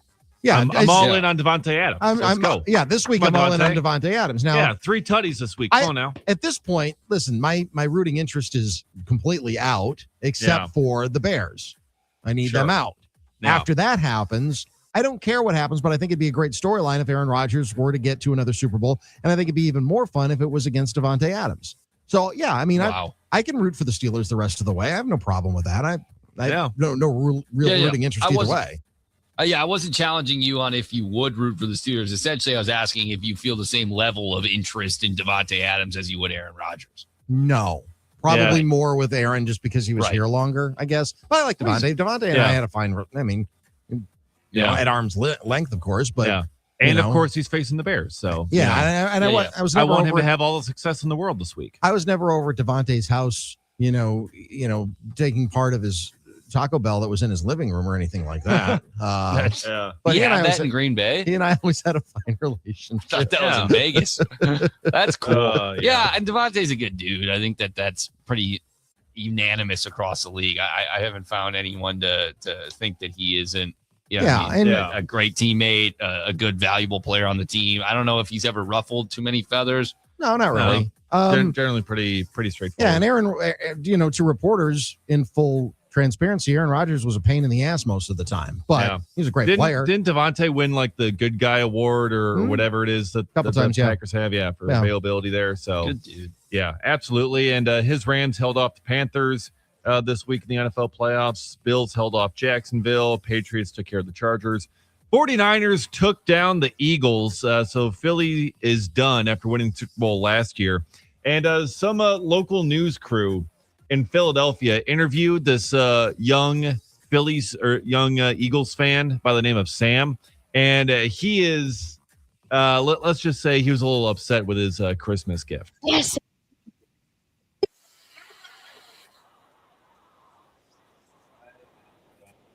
Okay, yeah. I think the audio's a little off on that one. Yeah. Well, let me pick you up. Here it is. I got it as well. Here we go. You got it? All right.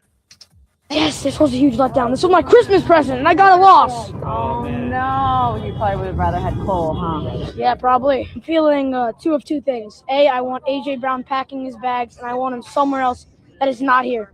I love you, A.J., but, you can't make those drops in that game. And I also want Kevin Patullo flipping burgers at, the local McDonald's or something. I don't care. Why do you say that? Whenever he's an offensive coordinator, it's like he's flipping burgers. One side, he's cooking. One half, he's cooking. And the other half is completely raw. Give this kid a show. Let's go. How old is this kid? I don't know. It looks like what, 10 maybe? Yeah. Give 9, this 10 kid years a old. show. Kevin Patullo flipping burgers. Just on one side, he's cooking, and on the other side, just that's completely so raw. good. That's so good. That's like the I don't know if you guys saw the Hershey Bears. They had an intermission. Oh, yeah. The kids were fighting. Yeah, it was like peewee hockey, and the kids are dropping the gloves, just beating the snot out of each other. I'm like, all right, kids are going to be all right. Yeah, there is hope for the next generation. We love that. That's tremendous. So, just incredible there. 49ers taking down the Eagles. They lost George Kittle to a torn Achilles, so that's going to make it tougher for him. But, so that helps set the matchups here for the rest of the NFL playoffs. Meanwhile, it's locker cleanout day for the Green Bay Packers. Zach Tom, talking to reporters, says he'll likely have surgery on his torn patellar tendon that he suffered in Denver. Yeah. Tucker Kraft says he feels ahead of schedule in his recovery. Okay, that's good. Micah Parsons, talking to reporters, said he's hoping for week 1 return, but more realistically, he's expecting a week 3 or week 4 return. I mean, next that's year. pushing it a little bit. So I think Micah needs to take his time. You want him back for the stretch drive, and I don't know. Obviously, we don't know when the bye week is going to be next year. If it's an early bye week, I wouldn't hate him sitting out until after the bye week and then ramping it up. Listen, Christian Watson came back and he was in great shape, way ahead of schedule, and that was awesome. But not everybody heals like that. I hope Micah does. I hope Tucker does. Yeah. But I mean, that's a tough injury to come back from. Absolutely. To not paint a grim picture, but to provide some color to the Zach Tom conversation, there was a study. This was based around Ozzie Trapilo, I believe is how you pronounce his name, left tackle for the Bears, suffering a patellar tendon injury.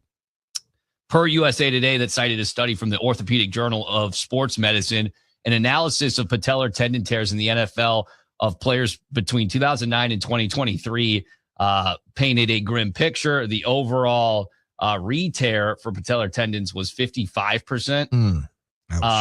For players with patellar tendon tears, 21.4% returned to their prior performance level within 2 years, with 7 players doing so the next season and 5 players doing so the second season post-injury. Essentially, 45.6% of players with that injury never returned to NFL action. Wow. And nearly 80% didn't return within 2 seasons to their prior level of production. But it was only partially torn. Right. I believe, So that's the silver tear. lining here. I'm not attempting to say that Zach Tom is in the same boat as Trapilo, the offensive lineman for the Bears, but patellar tendon injuries are very significant at the NFL level. And Zach Tom now, it seemed like he was close to playing this week. So I don't know what the decision was. Hopefully that lends towards it being rather minor on the scale of what is a very significant injury.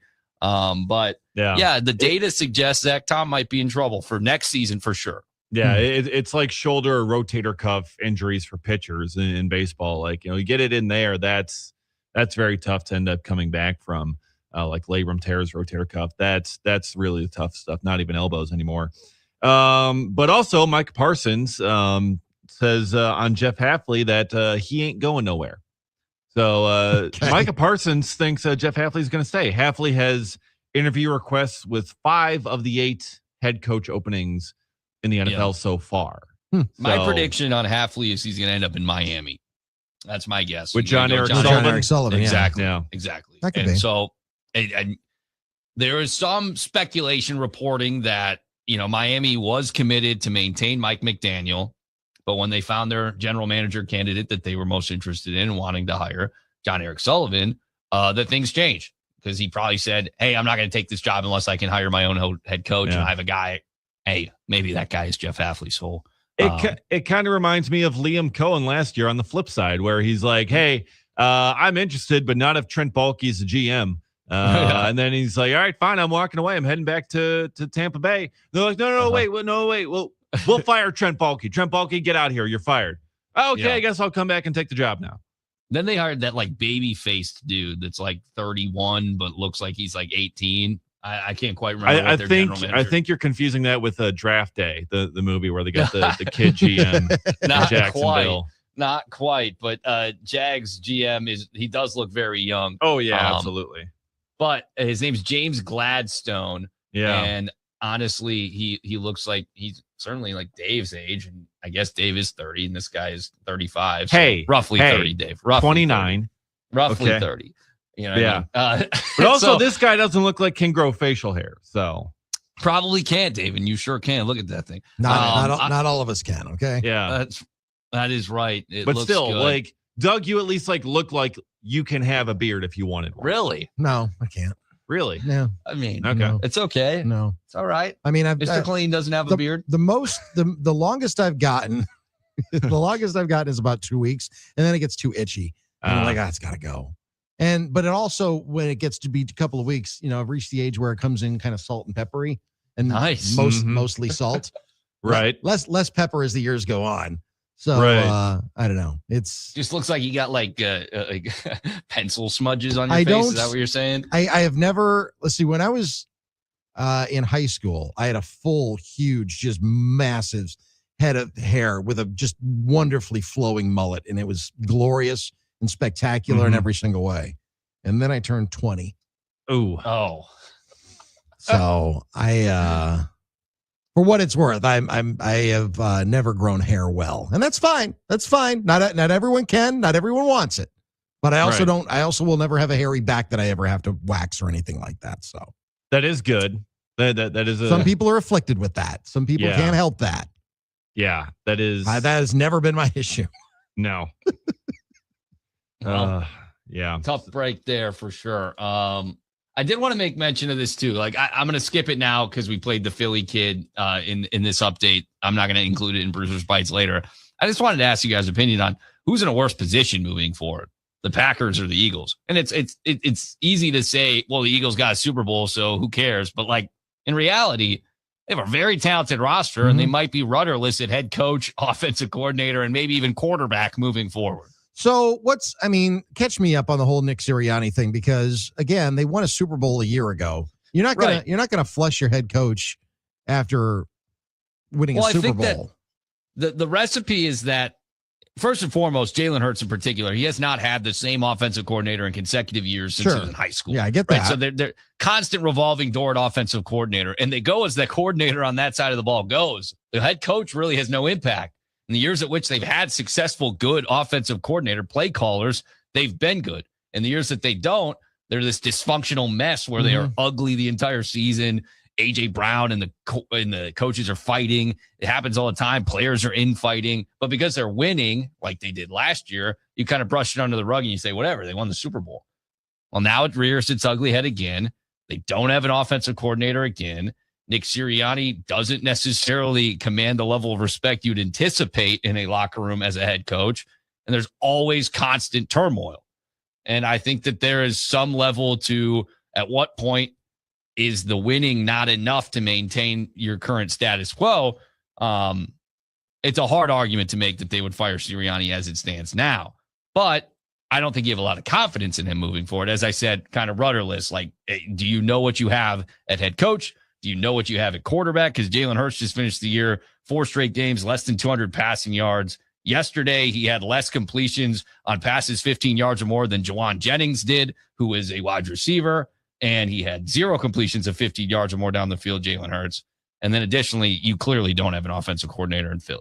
Right. So, I mean, the offensive coordinator situation they can address in the offseason. If Nick Sirianni gets flushed in Philadelphia, he gets a job before he can clean out his office.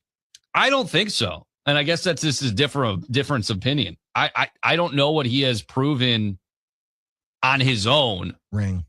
Yeah, Super Bowl. But, Doug Peterson didn't get a job instantly. He had a year off. I mean, these guys aren't necessarily shoo-ins to maintain. I get your point, though, like that he has won a lot of football games, but he's also won a lot of football games with a roster that's been constructed excellently. Mm-hmm. And so there's questions and about Howie who he is outside manager. of Philly. Yeah. I mean, the coach is only as good as his players. I get that. But, with Doug Peterson, he did get another job. And was he a great coach? Not great. Not great. But he got another job. Nick Sirianni's with the quarter of the league, quarter of the league right now. They've got quarter of the league. There's a quarter of the league that has openings right now. You don't think that somebody, if the Arizona Cardinals, for example, as miserably as their run, if Nick Sirianni is out on the open market, don't think for a second that they're at least not going to call him and offer him the job. He may not take it. Sirianni might not take it, and I wouldn't blame him for not taking it, but at least he's going to call. It's the same way with John Harbaugh. When he got let go within 45 minutes, 7 teams, allegedly, per his agent, called him. So it's like that phone's going to be ringing off the hook pretty quickly. You guys don't have any difference of opinion on quality of coach between the two of them. Like, he has no offensive input, essentially, and he doesn't control the defense. And I know that's the same boat John Harbaugh's in, but Harbaugh has an 18-year track record of winning football games with a plethora of different roster configurations and different personnel. Sure, I think there's a difference here, though. Nick Sirianni, in a young man's game, Nick Sirianni is 44 years old. John Harbaugh is 62. So you want a younger coach. Sirianni is someone, if you look at his coaching record, his first year was 2021. They went 9-8. Then they improved to 14-3, dropped down a little bit to 11-6. Then the next year, 14-3 and won the Super Bowl, and then 11-6 this year. Nick Sirianni's getting another job. He's been to the playoffs every year that he's been a head coach. He's going to get another job.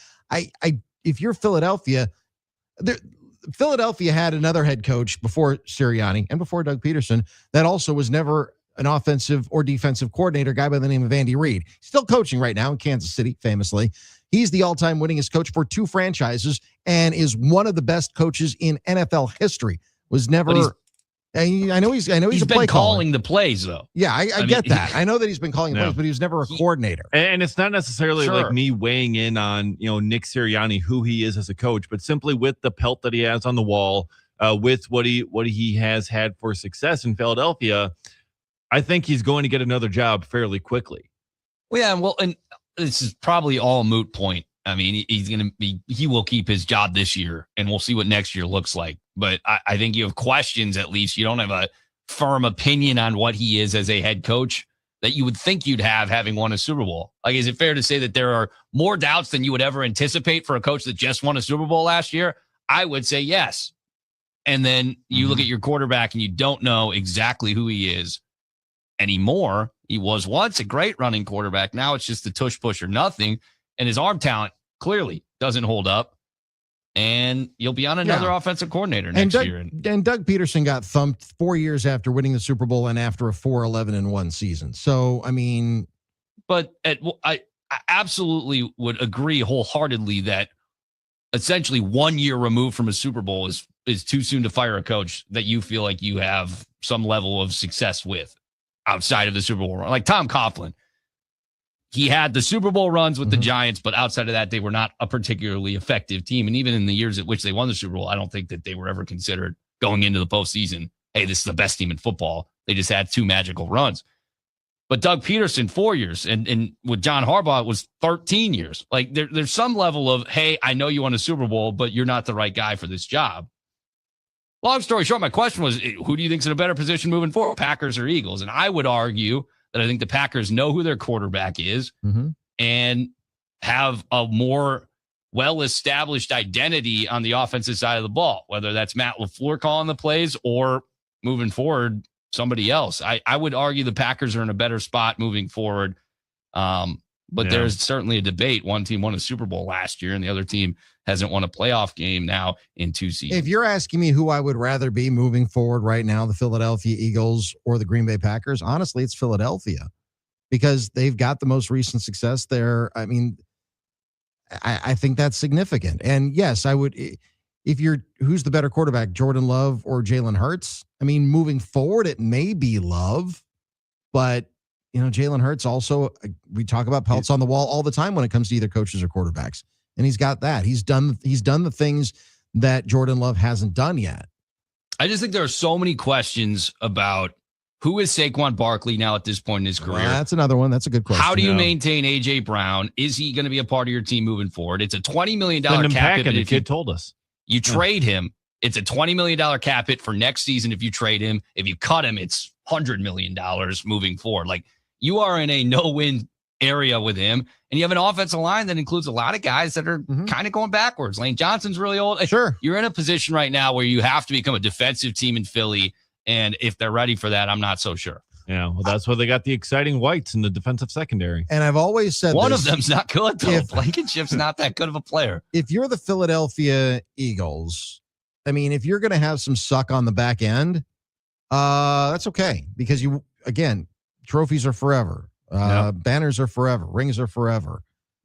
I mean, that's part of the price of doing business in the National Football League is that dynasties aren't supposed to be a thing. Now, that's been defied a couple of times, but most recently by the Chiefs and before that, the Patriots. They're not supposed to be something that is long and sustained.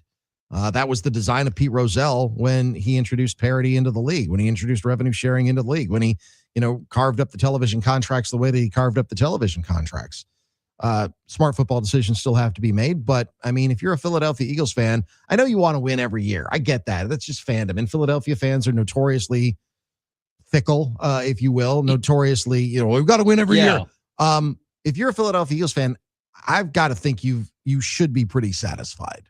Shouldn't have lost this game, though. I mean, there's no reason a fully healthy Eagles team against an injured and on the road 49ers team. I agree. Yeah. So they're alternating seasons of utter failure with Super Bowl runs. And it's like, you got to find some level of consistency there because they're closer to that Super Bowl caliber team. If I get a Super Bowl run every other year instead of every year, I'm okay with that. I'll still take that. Yeah, absolutely. So I guess the Chiefs have spoiled it. Chiefs and the Patriots over the last 25 years have spoiled it. Sure. Yeah. If you have that caliber team, you should be competing at that level every year. And the Eagles had no excuse this year not to. Well, that's why it's put up or shut up time for a team like the Buffalo Bills, for example. I mean, they've been on the precipice of being an elite team year after year after year after year. It's like, well, get to the damn Super Bowl then. You've got an elite quarterback.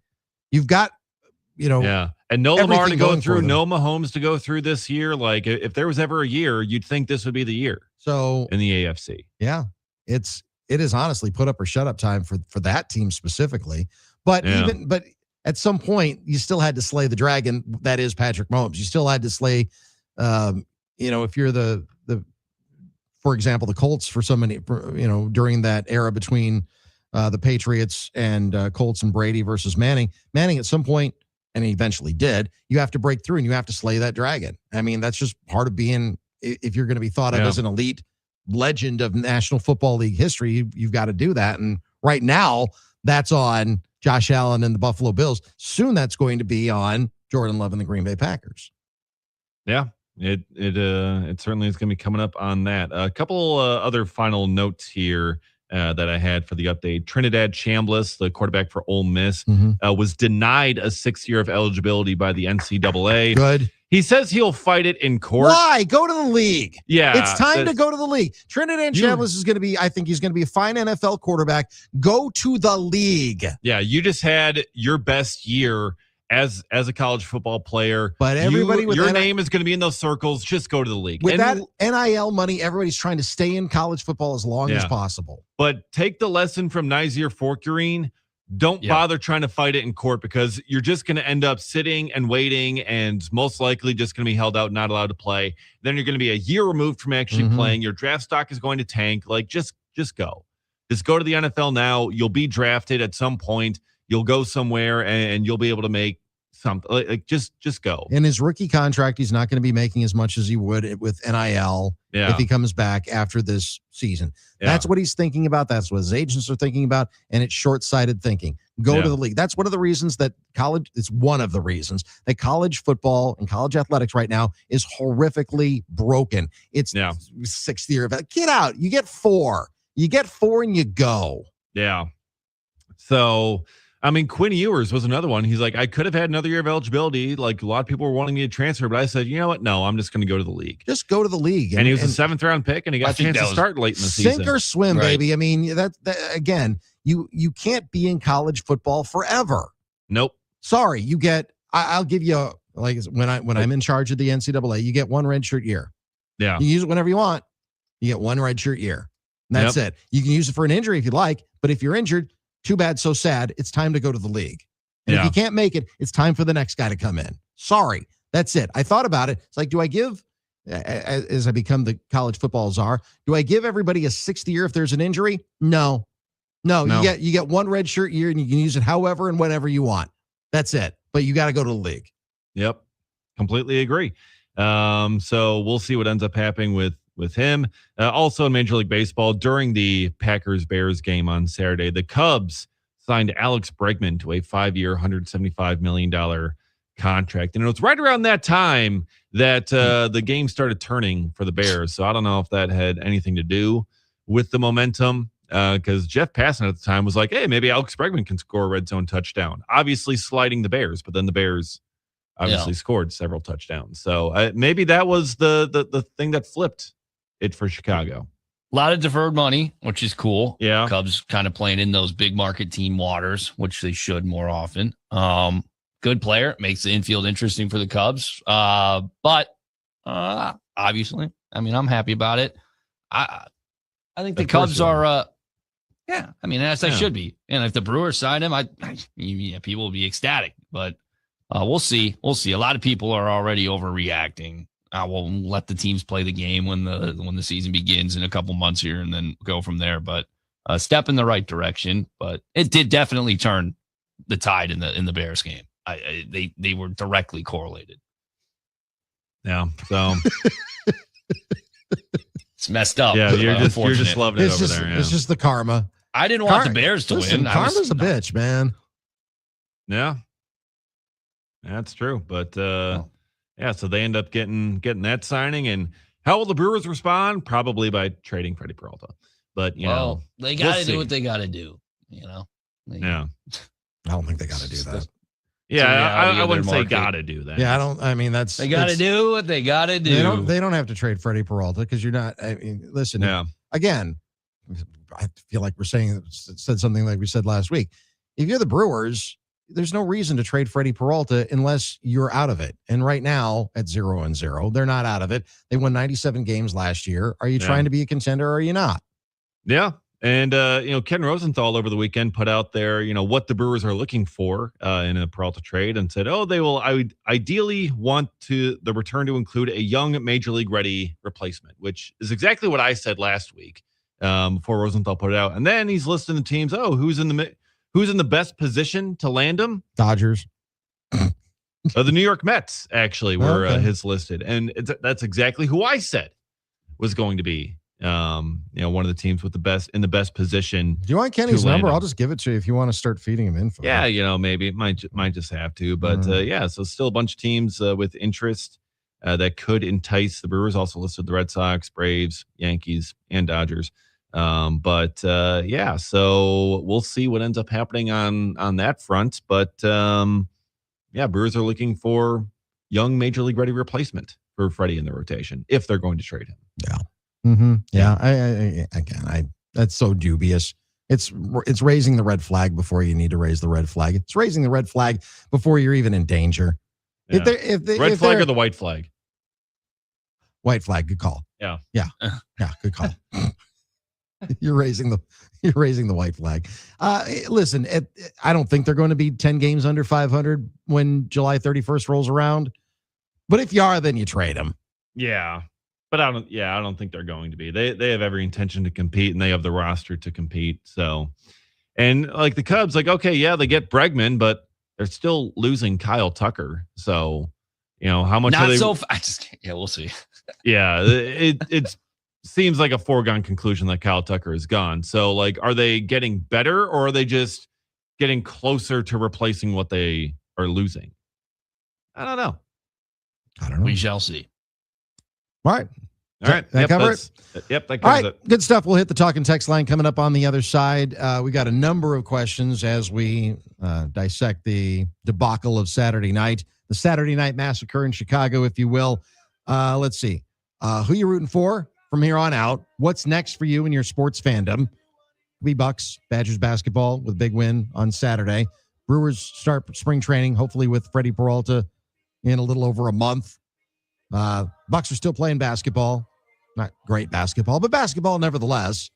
So we'll take your thoughts on the talk and text line on that. And also, what other changes would you like to see? It looks like they're going to keep Matt LaFleur, but what other changes would you like to see in Green Bay? Still got a lot of time to take your calls and texts on the NicoletLaw.com talk and text line. It's D.N.D, Doug Russell, Nick Brusewitz, Dave Gasper. Stay with us on the game.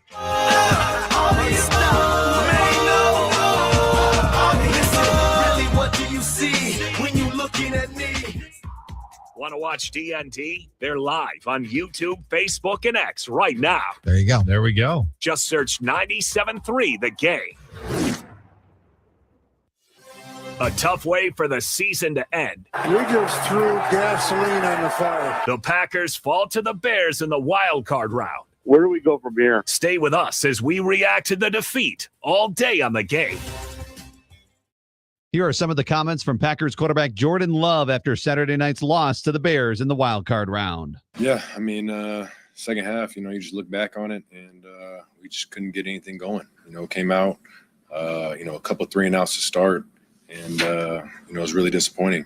I think after the first half we played, being able to drive the ball down and score, it seemed like every time. I just got to go back and look at it, but. Yeah, I mean, it's just lack of execution and finding ways to make plays that really just hurt us. Do you think you had trouble sorting out their pressures in the second half? Yeah, I think we didn't do as good of a job, picking that stuff up, and it kind of hurt us, not being able to, pick those up and make those big plays down the field. So, it's something that, like I mentioned before, we'll look at, but it definitely hurt us. On the play with 7 seconds left, when the snap gets dropped, are you trying, and Matt had mentioned that you might have been trying to go to some outside play there to pick up 8-10 yards. Was that the plan on that play, just to pick up a quick 8 to 10 if they gave you the coverage you wanted, or was that play always going to be a shot play into the end zone? No, we had a play called, to be able to take a shot to the end zone, and then, depending on the coverage they're playing, how soft they were, trying to pick up a easy couple yards of sideline. So that's what we went to. And, when I fumbled the snap and, couldn't get that, it kind of turned into last-second Hail Mary. Matt just said that the team as a whole needs to do a better job staying composed, and he said you guys were disheveled. We've heard a lot. You guys are still young, but you have that playoff experience. Why do you think that this team doesn't have that composure in some of these big moments still? Yeah, I don't think we don't have the composure. I think it's just a situation we put ourselves in, jumping out to a lead and doing what we wanted in the first half, and then second half kind of a completely different story. So, I think for any team that's going to be frustrating, and you got to find ways to be able to, overcome that and, get back to it. And I think we did, but it was just a little too late. But I think it's just part of the situation we put ourselves in. Jordan, we always say the quarterback gets too much credit, too much blame. When you do what you did tonight, you did a lot of really, really good things. The effort staff is probably killing you. How do you walk out of here tonight feeling personally and as a team? Oh man, it's tough and very disappointing. I think everybody in that locker room feels the same way. We had a game where, we couldn't finish it and let a team come back and beat us. So it's very disappointing to end the season on a note like that. Everybody's very disappointed. I'm very disappointed. That's it. Jordan, when a season ends the way it has with the losses and then tonight, a lot of times changes happen. I don't know what they'll be, but are you ready for what might come next? I mean, these kinds of losses, a lot of times they have really far-reaching ramifications. Yeah, I'm not gonna, jump to any conclusions or anything, but we'll see what happens going forward. And I mean, that's the case for every, end of the season and going into the off season. That's always the case. So, we'll see, what, if anything comes forward, if anything. So we'll see. iHeartRadio. Here are the top Bryan Adams songs that you've thumbed up. Number 3, Run to You. When it gets too much, I need to feel your touch. I'm gonna run to you. I'm gonna run to you. 'Cause when the feeling's right, I'm gonna run all night. I'm gonna run to you. Number 2, Heaven. Baby, you're all that I want. When you're lying here in my arms, I'm finding it hard to believe we're in heaven. Number 1, Summer of '69. Standing on your mama's porch, you told me that it lasts forever. Oh, when you held my hand, I knew that it was now or never. Those were the best days of my life. Hear more from Bryan Adams and similar artists now. Search for Bryan Adams on iHeartRadio. All your favorite music, all your favorite stations, all free.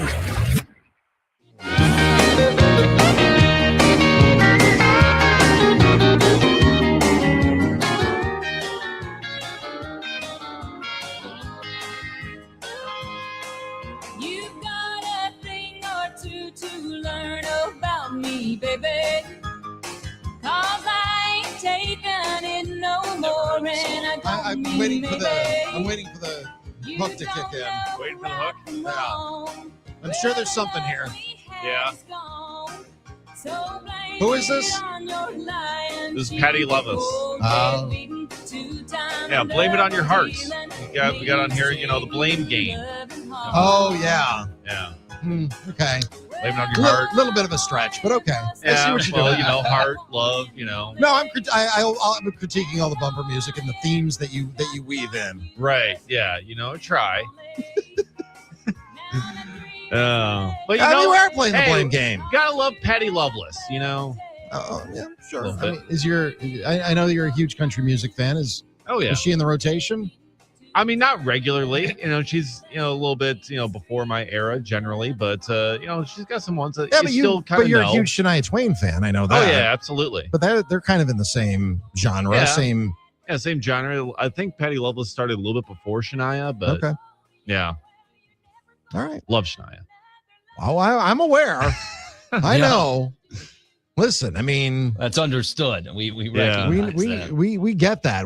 I understood You're that. not alone. Yeah. A lot of people feel that way. One time when it was me and Tim Allen doing a show, literally the night before, we did not plan this, but the night before there was not much else on. I think it was like a Brewers Off Day or something. Mm-hmm. So we both ended up watching like the Shania Twain documentary on whatever channel, like channel 1266 or whatever it is, and we were just talking. It's like, he's like, yeah, I was watching this, documentary on Shania Twain. I'm like, wait a minute, I was watching that last night. And we had a fun time talking about it. Nick hates her because she's Canadian. Welcome back in. I hate that she's Canadian. I don't hate her. I just wish she was American. And then we can all wholeheartedly lean into what we all recognize, that she's a very attractive, very talented woman. Your distaste for Canada is odd to me. Yeah, it's 99.9%. Where's the Blame Canada song from South Park? It's like 99.9% manufactured. Yeah, blame Canada. Blame Canada. That's right. It is their fault. A lot of things are their fault. Well, the wildfire is okay. I'll give you that. That's you might want to come on, guys. Might want to throw a little water on those just to clean It up the air happens quality every a little year. bit. Have we not learned? I know. Let's see. We have a message from California. From the 951. This is California. They also got wildfire issues. But anyways, continue, Doug. True. The Packers downgraded from McCarthy to LaFleur. This bozo can't manage leads or the clock and is supposed to be an offensive genius. Hired Robert Saleh as head coach. Robert Saleh would not take Matt LaFleur's job. Wouldn't that be? I saw someone post this. They said, how about this? And I think their whole thing is a shtick. They're joking. Robert Saleh as your head coach. Matt LaFleur, offensive coordinator, and Jeff Hafley. Who says no? They're all buddies. Matt LaFleur is not going to take a demotion. Matt LaFleur is not. Well, of course not. He might at have least to not leave in first. the same spot. Right. Yeah, he's not going to be demoted to OC of the Packers. Vance Joseph, though, did, having the time of his life from being the head coach but to being he the went defensive someplace coordinator. else first. True. I know. He? Yes, he did. He went to Arizona. Yeah, he went was to the there Cardinals. DC and then came back. True.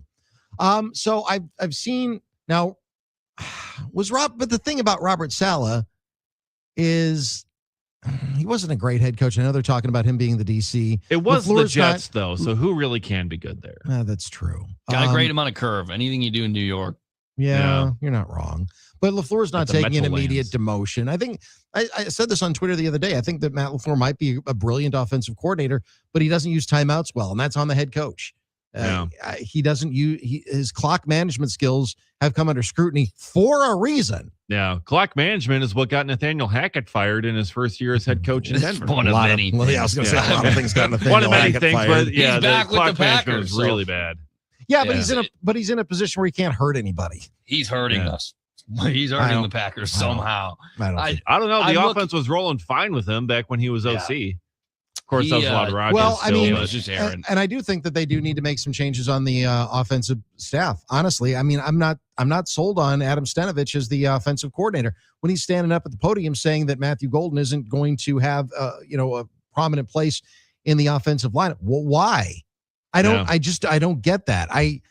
The offensive line had so many problems. I know some of it this year was based upon injuries, but Adam Stenavich is an offensive line guru. Maybe you need to bump him back to offensive line coach because the Packers offensive line was better when he was in charge of that and nothing else. Maybe you need a stronger offensive coordinator and someone who LaFleur, I don't know if he's ever going to share play calling duties with, but maybe somebody who has a little bit more input on the game plan and can suggest strongly adjustments that LaFleur doesn't make. I think he just needs a stronger offensive coordinator as opposed to someone like Stenavich, who I don't think is that strong as an OC.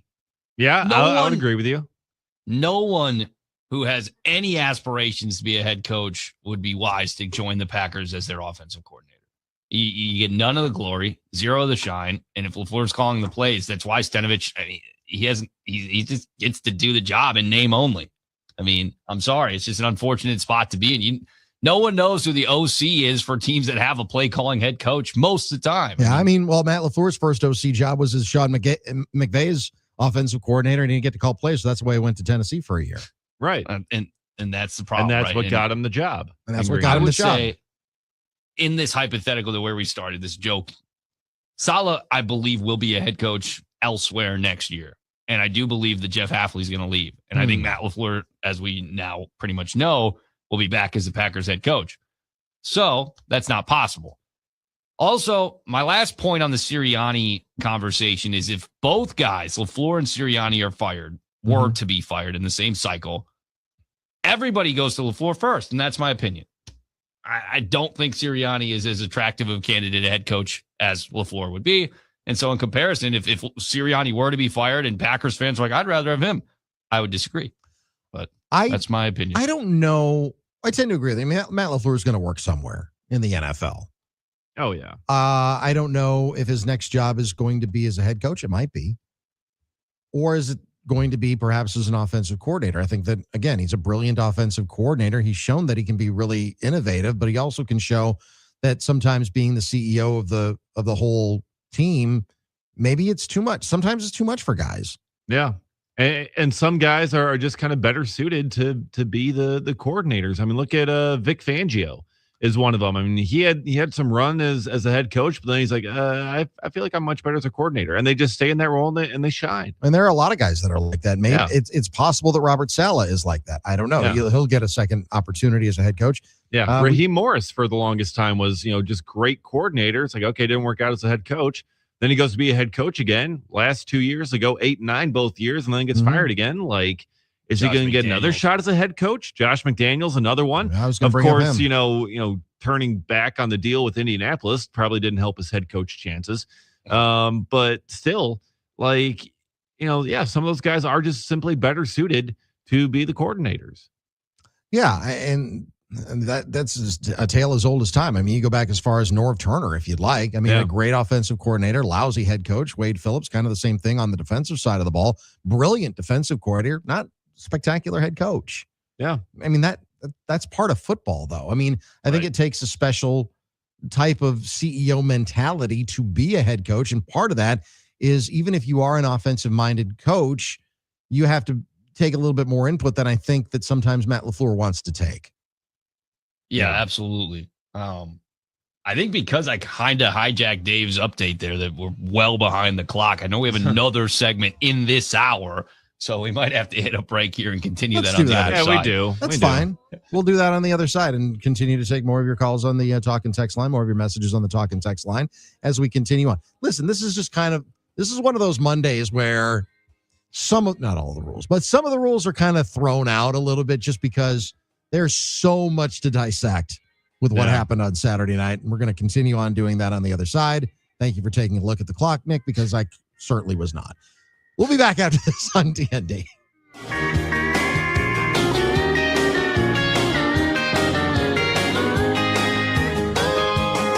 Are you heading for a heartache? Oh, yeah. You are listening to D.N.D. with Doug, Nick, and Dave. This pains me to say this, but Dave's right. Hey, why does that pain you to say? I'm right quite a bit, I think. Middays here on the game. You had a bad day. You take one down. Not the way any of us wanted the Packers season to end.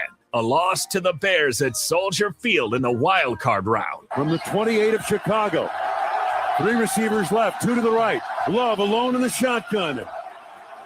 The season on the line. Here's the snap. He bobbles. He picks up. He looks. He scrambles left. He still has it. Looking around. Now waits. Still looking. Time has expired. He throws left side of the end zone, and it's incomplete. Trying to get it to Golden, and the interception was dropped. And the Chicago Bears have advanced 31-27. Another gut-wrenching loss for the Packers in Chicago. My goodness. Stay with us all day as we react to the defeat. All day on the game. You said you don't know. You tell me don't lie. Here are some comments from Packers running back Josh Jacobs meeting with the media Saturday night after the Packers fell to the Bears in the wild card round of the playoffs. In the first half, it seemed like everything was clicking to the second half. Man, I honestly, I don't really know. I feel like, being up that much, we couldn't let our foot off the gas. And, we talked about it at halftime. We talked about it in the third quarter, and it just went how it did. Is that troubling to you, Josh? Just because you're part of the leadership council and you talked eloquently this week about these moments we dreamed of. And you lost 5 straight to end the year and just kind of the way this ended too. Yeah, it's definitely a weird feeling just because obviously, man, that's a game that I don't, 9 times out of 10, I don't get how we lose. And that's just me being all the way honest. So it's just one of those things. I give credit to them. They still a good team and things like that. But it's no way in my mind that you asked me at halftime or even before the game how the drives was going that we would have been in that position. I think you could get the run game going a little bit more in the second half. You didn't have very many attempts. Yeah, I feel like second half we had a few MEs, MAs just in the assignments on plays that we had, and it kind of forced our hands to do certain things. I think that even a lot of speaking on the run game, was one block missed from big plays. So it was just weird, man. I mean, it's just a weird game. It's the only way I can really explain it. Can't say I really played in the game that you had that much momentum and up that much, and still fighting, and guys still making plays that it turned out that way. As well as the first half went tonight, I wonder if a week from now you're going to look back and say, we lost our last 4 or 5 games. We weren't finding a way to close these things out. Will that sink in? I mean, we've been talking all year about playing a complete game, feeling like we haven't played a complete game, and find a way to win. We always talk about good teams find a way to win at the end, and yeah, man. I mean, I feel like that's one of the things that as a team we have to work on. Josh, was there a specific point in the second half where you felt the momentum shift? Was it the 3 and outs to start the third quarter, or was it when DJ Moore scored that touchdown? Yeah, definitely 3 and outs.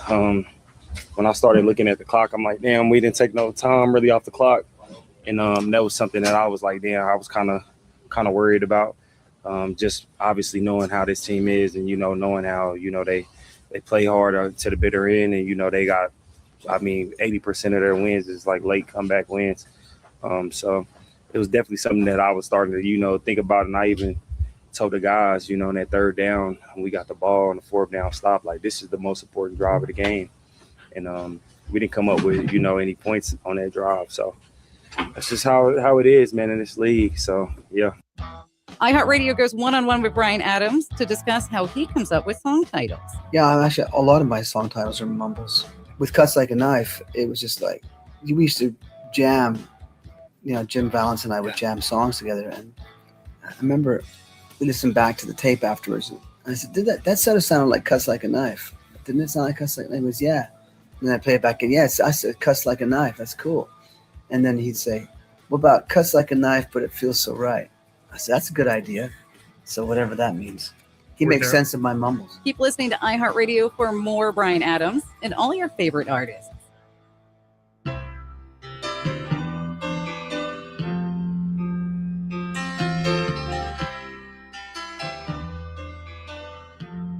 a good song. Yeah. From Elton John.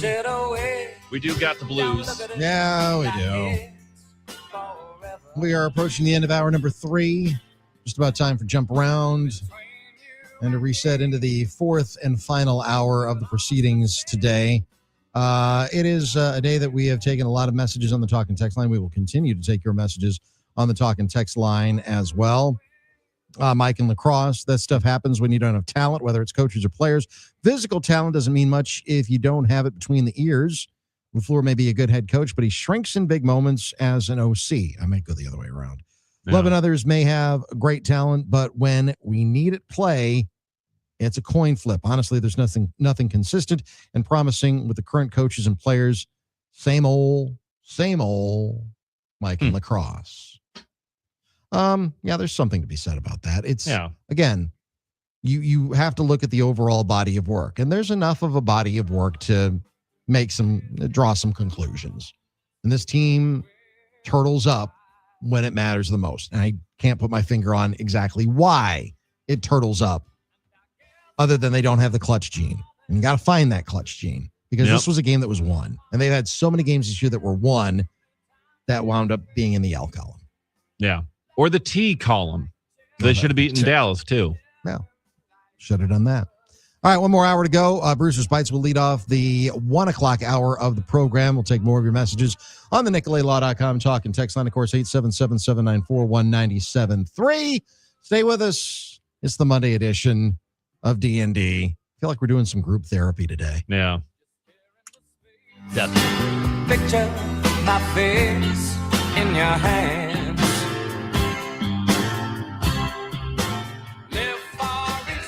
Green Bay loses a tough one to Chicago, and their season comes to an end. Second half, you just look back on it, and we just couldn't get anything going. Came out, a couple 3 and outs to start, and it was really disappointing. I think after the first half we played, being able to drive the ball down and score, it seemed like every time.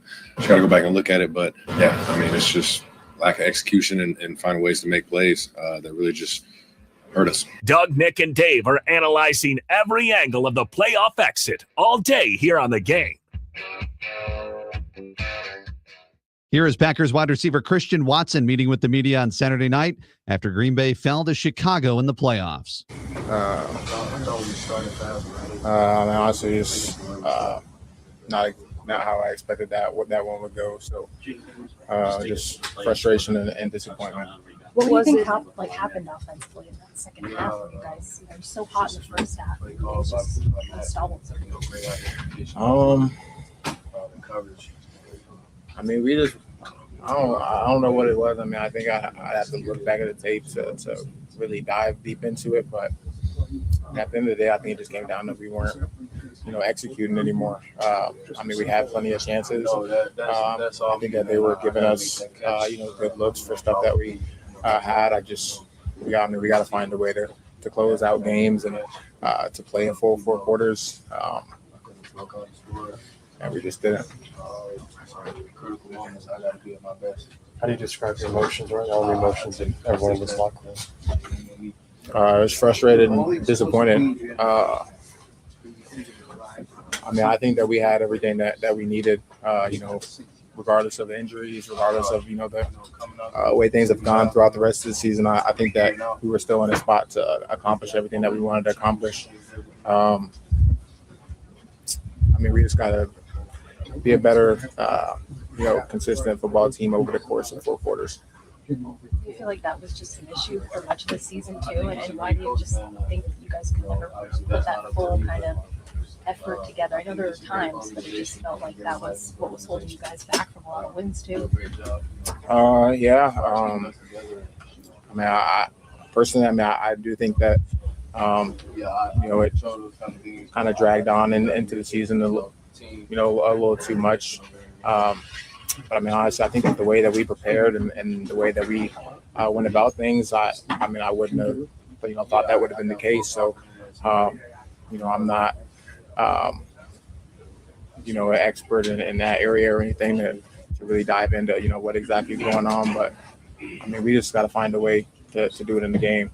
We got to carry it over from practice. We got to carry that mentality and that, just that execution over into the games. Because, I mean, it just didn't show up when we needed it. What was kind of the conversation like going into that final drive where you got to go down and score a touchdown? I mean, it wasn't much to be said. I mean, we got to score. Obviously, just getting the rundown situation. But I mean, we needed to score a touchdown. I mean, we knew that. We were able to score touchdowns on them. I mean, we scored, a decent amount of points, but you just got to be able to do it when it matters. And I mean, that was the conversation. Obviously, I didn't get it done. How tough is it to see your teammates and just going through the emotions of this? You guys have dealt with heartbreaking games, but nothing like this before. Yeah, no, I mean, it's tough. And all the work that we put into this. I mean, we put everything on the line for this. Obviously, we want to get the best result possible. So obviously, when you don't, it's a tough situation for sure. So, I mean, it sucks, seeing my brothers like this, but. I mean, it's tough. I mean, it's hard to look at the bright side after that, but I just got to let it sink in for a little while and find a way to be better because of it. It's April 1973. Friday night TV means such must-sees as The Brady Bunch, The Odd Couple, and Love American Style. On the radio, Rock and Roll Hall of Famers Steely Dan had their first hit, Do It Again. Not long before their induction, co-founder Donald Fagen recalled an item he wasn't able to donate to the Cleveland Museum. My parents live in Cleveland, and my niece, Emily, practices piano on the same piano I learned on. It's very cheap, Acrosonic, spin it. And they were going to get a new piano, so they said, well, what do you want us to do with your old piano? I said, well, I don't want to ship it back here. I tell you what, let me call the Rock and Roll Hall of Fame and see if they want it. And they said they didn't have room for it, so I had to ship it back to New York.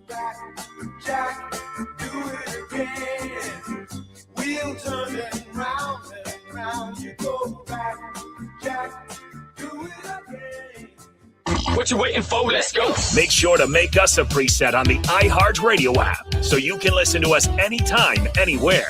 Wisconsin's home for sports and stuff. We are the Game.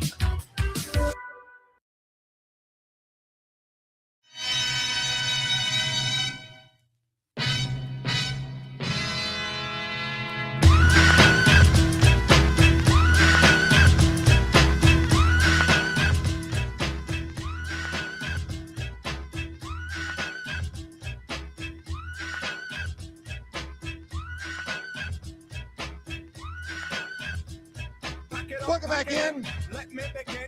It's D.N.D. for this very black Monday, January 12th, 2026.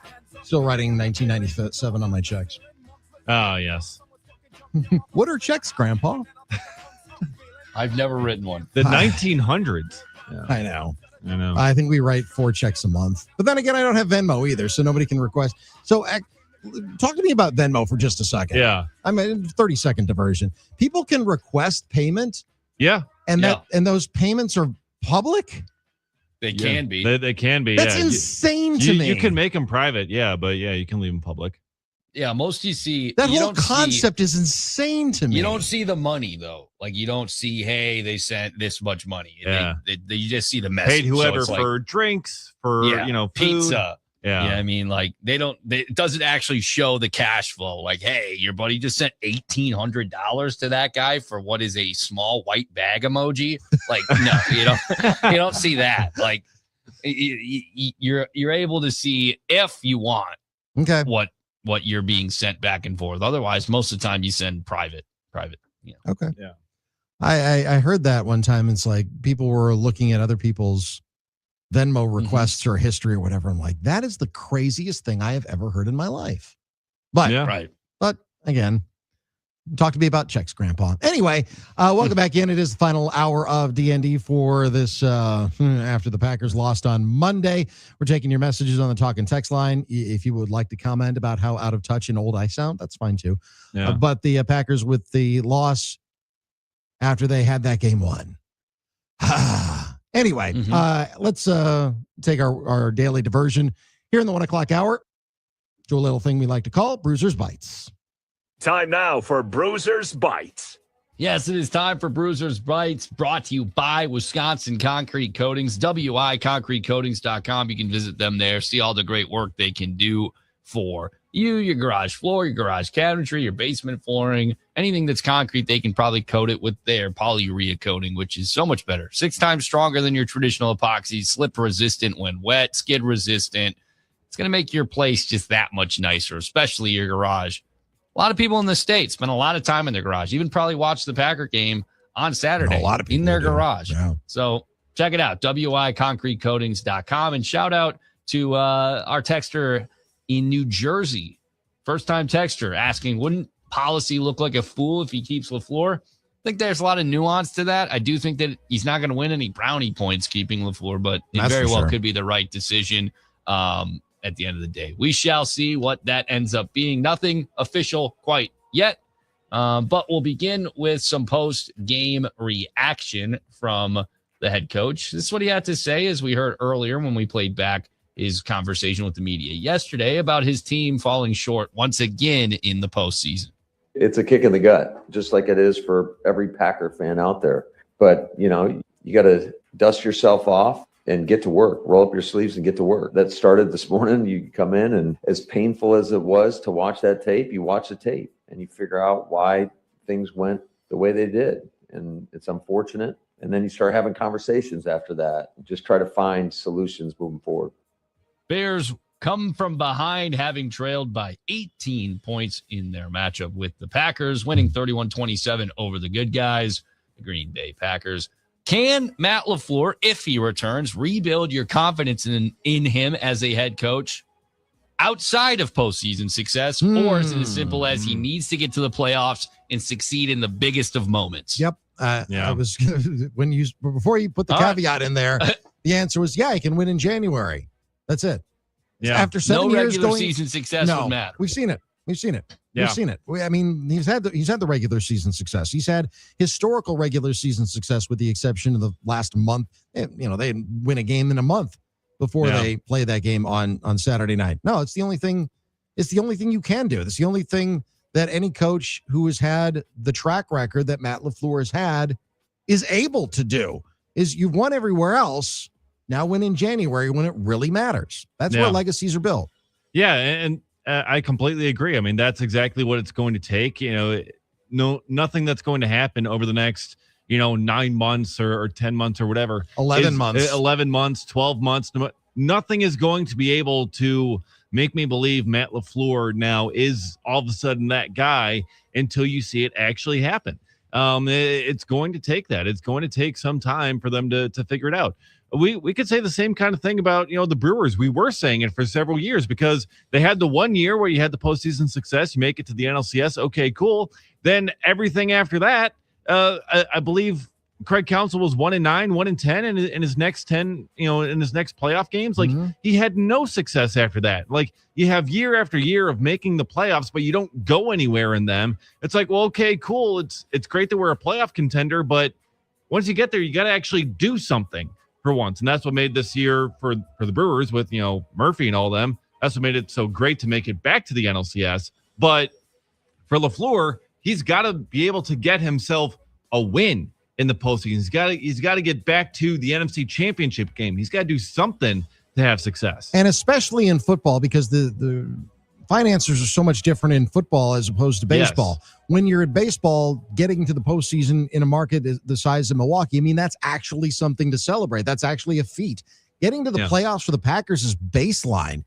You're expected to go to the playoffs every year. That's the minimum bar that is expected of you. And if you don't do it, you're going to get run out of town, and you should get run out of town. Now, when you've reached that minimum level, now it's like, can you take it to that next level? And if you can't take it to that next level, you got to find somebody else who will. Well, a guy that we all felt took the Packers to the next level offensively last year was running back Josh Jacobs, after they were able to acquire him via free agency from the Raiders. And this is what he had to say following the Bears' victory over the Packers in the wild card round on Saturday. It's definitely a weird feeling just because, obviously, man, I mean, that's a game that I don't, 9 times out of 10, I don't get how we lose. And that's just me being all the way honest. It's just one of those things. I mean, I give credit to them. They still a good team and things like that. But there's no way in my mind that you asked me at halftime or even before the game how the draws was going that we would have been in that position. Josh was able to churn out 55 yards, though it took 19 carries to get to that point. I pose this as not necessarily a direct question about Jacobs as a player, but sure. Is there anyone that was more disappointing this year on the offensive side of the ball than Josh Jacobs? Yes. The interior line. Yeah. The interior Aaron line Banks was either injured or crappy all year long, and I think that one had to do with the other. Right. The interior play of the offensive line was atrocious this year. His production, let me say it like this. Was anyone's production more disappointing than what Josh Jacobs ended up with? Matthew More Golden. likely than not, his offense line is responsible for it. Matthew Golden. Yeah. All right. And because he never got the ball thrown his way. I think that Matthew Golden is a special talent. I think Josh Jacobs is a special talent. But there's a reason that they play 11 on 11, right?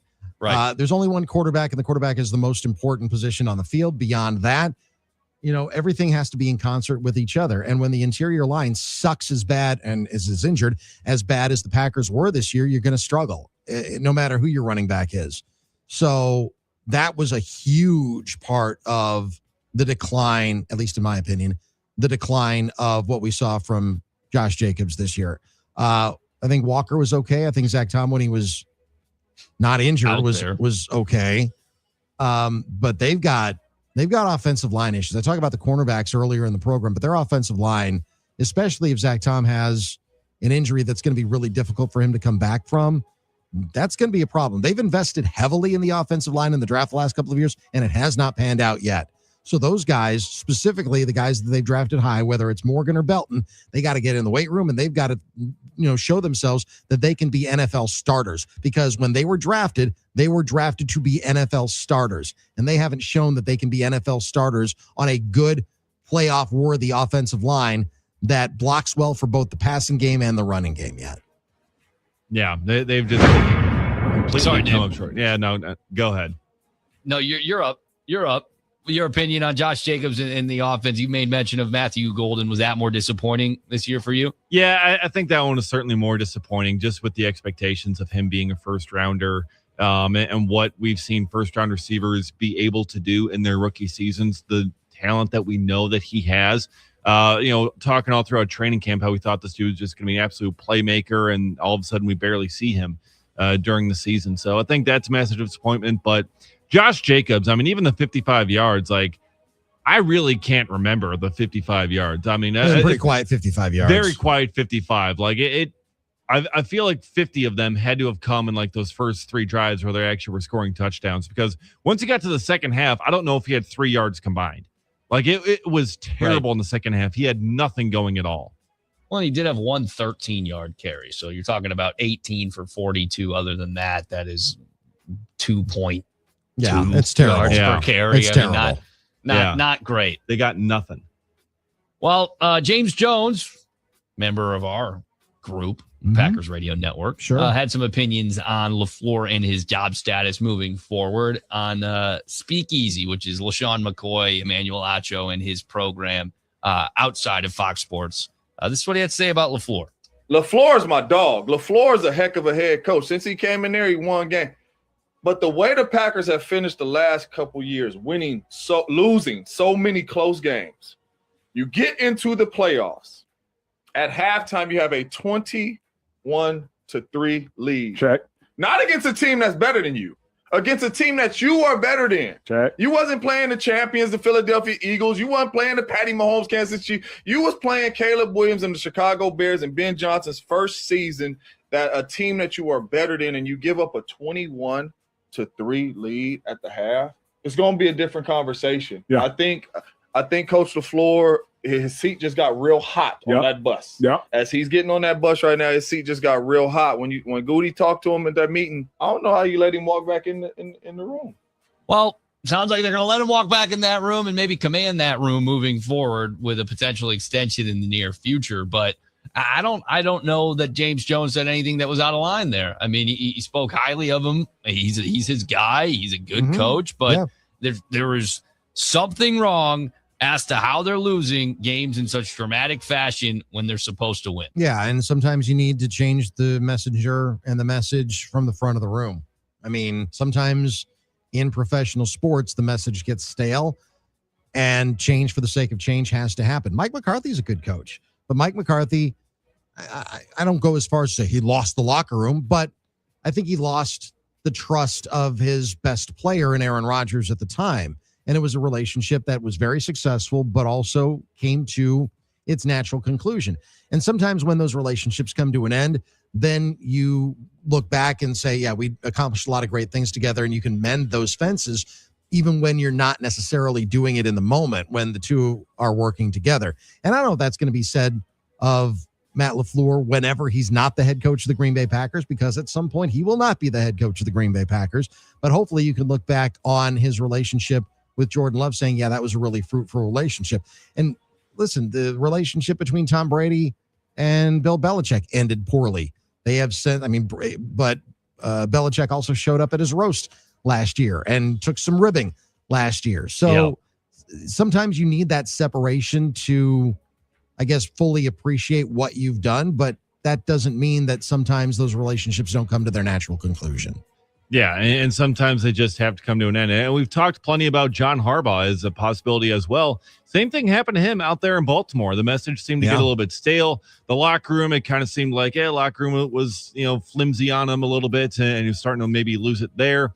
But, for Matt LaFleur, I will say this in the positive direction for him. With all the players that we're seeing the media talk to on Locker Cleanout Day, pretty much all of them are in staunch support of Matt LaFleur. Mike Parsons, Mike Parsons said that LaFleur is one of the reasons that he wanted to come here. The Jordan Love, a lot of the players spoke up and spoke positively about LaFleur. So, he does still have that on his side, which helps him. But yeah, sometimes maybe a change needs to be necessary to wake these guys up. Be like, guys, we cannot keep on doing this in the postseason. We need to make this change because it's all we've seen the last several years. Quick stat / number dump on the Packers loss and how it really stacks up. Since winning the Super Bowl in 2010, the Packers have lost 6 playoff games in which they held a lead in the fourth quarter. Not great. To your point, Dave, about the second half rushing attack, Packers attempted 7 runs in the second half. -2, 1, 6, 0, 1, 0, and 0 in terms of yards gained. So that is 6 yards on 7 rushes in the second half. Interesting. This year, in the 3 matchups between the Packers and the Bears, the Packers had 106 offensive plays with the lead. The Bears had literally 0. Not one offensive play with the lead this year. They won the game the last 2 times they faced off with one another. Ben Johnson, his comments have circulated, certainly, in the locker room. He says, F the Packers, F those guys. He does not have any ill opinion on himself in that regard. He said, yeah, this is a rivalry. This is how you kind of talk about each other. Mixed opinions on it. Where do you guys stand quickly on Ben Johnson and his comments saying, quote, F the Packers, F them, effing blank those guys, hate those guys? Yeah, he's a Jag, but he's apparently, by his definition, supposed to want me to say that he's a Jag. So he's a Jag. This is a rivalry. The city of Chicago, Green Bay, it needs to be a rivalry. Sure. Yeah. Okay, that's fine. Then I can have my opinion about him too. Yeah, he absolutely is a Jag. But he's leaning into that heel role, that villain role for the Packers and haven't Packers had one fans. of those since Ditka. Yeah. So I get it. I get why he's doing it. And if the Packers ended up winning and Matt LaFleur said F the Bears, we'd all be going crazy. So exactly. I mean, to the victor goes the spoils. Yeah, and when you lose in the manner that the Packers lost, got handed an L, you got to hold it. You got to wear that, man. You just got to wear it. Well, another team that lost, the Jags, 27-24. Now that's a team that he should be coaching. And Ben Johnson. Jag coaching the Jags. A post-game interaction with a member of the media and Liam Cohen has circulated, and I want to get your opinion on it. I'll play it for those who haven't heard. This is a member of the assembled media for Jacksonville talking to head coach Liam Cohen. I want to tell you, congratulations on your success, young man. Thank you. you. Hold your head up, all right? You guys have had a most magnificent season. Thank you. You did a great job out there today. Appreciate so you just hold your head up, okay? Thank and you, ladies ma'am. and gentlemen, Duval, you the one, all Thank right? you, ma'am. keep it going. We got another season, okay? I appreciate Take it. care and much continued success to you and the entire team. Thank you, ma'am. Now, this has split the internet. I mean, split social media between sports journalists and everybody else. Everybody else loves it. Sports journalists hate it. Where do you guys stand? Hate it. I mean, this was the silliest thing I've ever heard in a postseason or post game press conference in my entire career. This is the silliest thing I've ever heard. Do we know who this woman was? I didn't it sounded dig like for it. it sounded like a player's mom took a wrong turn and wound up in the post game news conference. This is not how a professional. Sorry, this is not how a journalist or a reporter or anyone has a credential conducts themselves. Yeah. I'm sorry, it's just not. If that were someone that if I was their sports director, they would never cover a game again. Wow. Yeah. Period. End of story. That is not how a professional conducts themselves. I don't know who this woman was. I do now. Okay. I have Googled. I figured it out. Who was this? Lynn Jones Turpin of the Jacksonville Free Press. Okay, she would never. If I were her sports editor, she would never cover a game again. Yeah. That was embarrassing. Yeah, you got to put the fandom aside in the moment. It's not your job to give a pep talk to the head coach after a tough loss. You've got to objectively cover the team. And I understand that, certainly having grown up a fan, it can be tough at times, in those moments to try and, contain yourself. But that's the job. But that's the job. You got to do it. I can't be, if I'm there, for like let's say the Brewers, they have whatever the postseason. I can't be, jumping around with Pat Murphy. I can't be just being like, hey, you had it, like you can't do that. That's just it is not your job. There's a She's reason gone that on television today, just for context, within the last couple hours, it appears, to speak on it and saying that support the black press. You can call me fake all you want to, honey. I've been doing this a long time. It doesn't have anything to do with the black press. It doesn't. Yeah. And then she says, quote, the black press never agreed to conform to the mainstream media's ideal of objectivity. What? So, I mean, objectivity is objectivity. I'm sorry. Listen, there are great, and I mean great, black reporters and reporters and journalists of color in all walks of journalism. Dominique Yates, we had on last week, is a great journalist who happens to be a person of color. That's crap.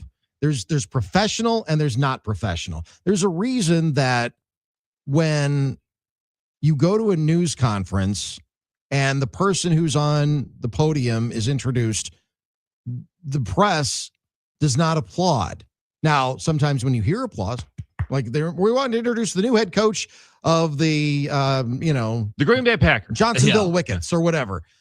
Sometimes you'll hear in the back of the room some applause. Those are team employees who are planted in the room, so there's not dead silence when that person is introduced. Reporters, professional reporters, do not applaud, and they don't do that crap either. It has nothing to do with her color, black press. There's professional and there's unprofessional, and that was unprofessional. Yeah, I completely agree with Doug. Moving on, a couple of quick notes. Talking about black excellence. Tupac will be a bobblehead giveaway.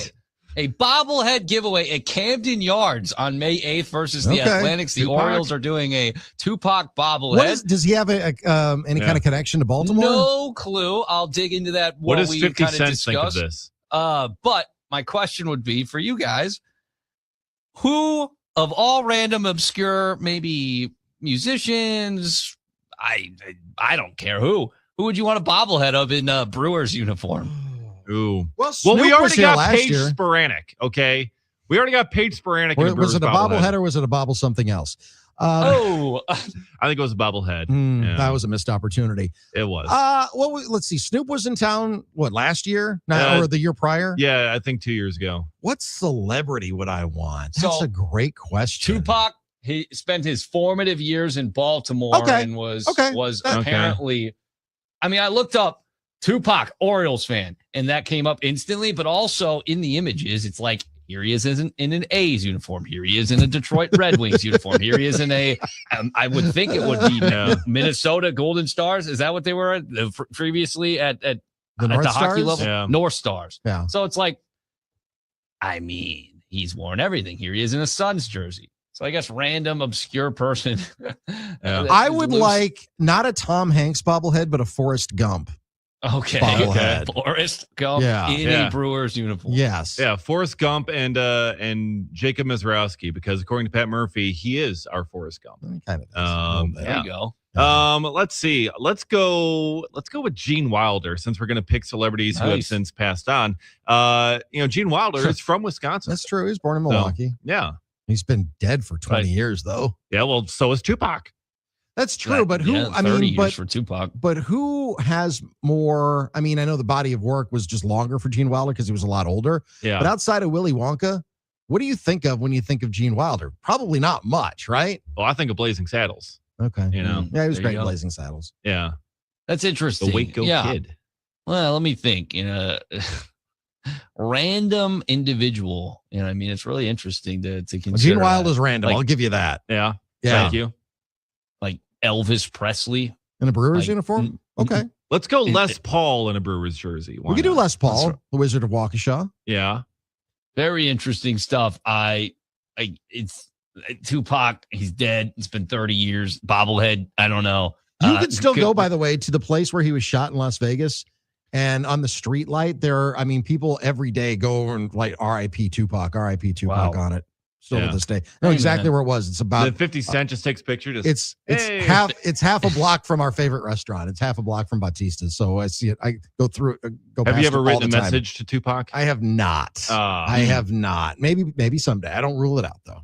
Like, yeah, it's all very interesting. Like maybe like modern day the Rizzler in a Cubs uniform on a bobblehead. That'd be pretty cool. We'll end with this. Brooks Koepka is returning to the PGA. Okay. There we go. After spending some time, obviously, with Liv. Yeah. He'll be back in 2 weeks. He'll be ready to go for the Phoenix Open, and he's going to play at least the Phoenix Open isn't in 2 weeks. Anyway, he'll be back in 2 weeks. Okay. He has to like not get paid for a series of years here from the PGA Tour, but you're doing all right. I mean, you made a lot of money from it. They've got a returning member program. The returning member program, that's a new category defined as a winner of a major or the players since 2022 that they can come back in. And under that criteria, Bryson DeChambeau, John Rahm, and Cameron Smith all have a window for reinstatement ahead of February 2nd. Think they take it? Interesting stuff.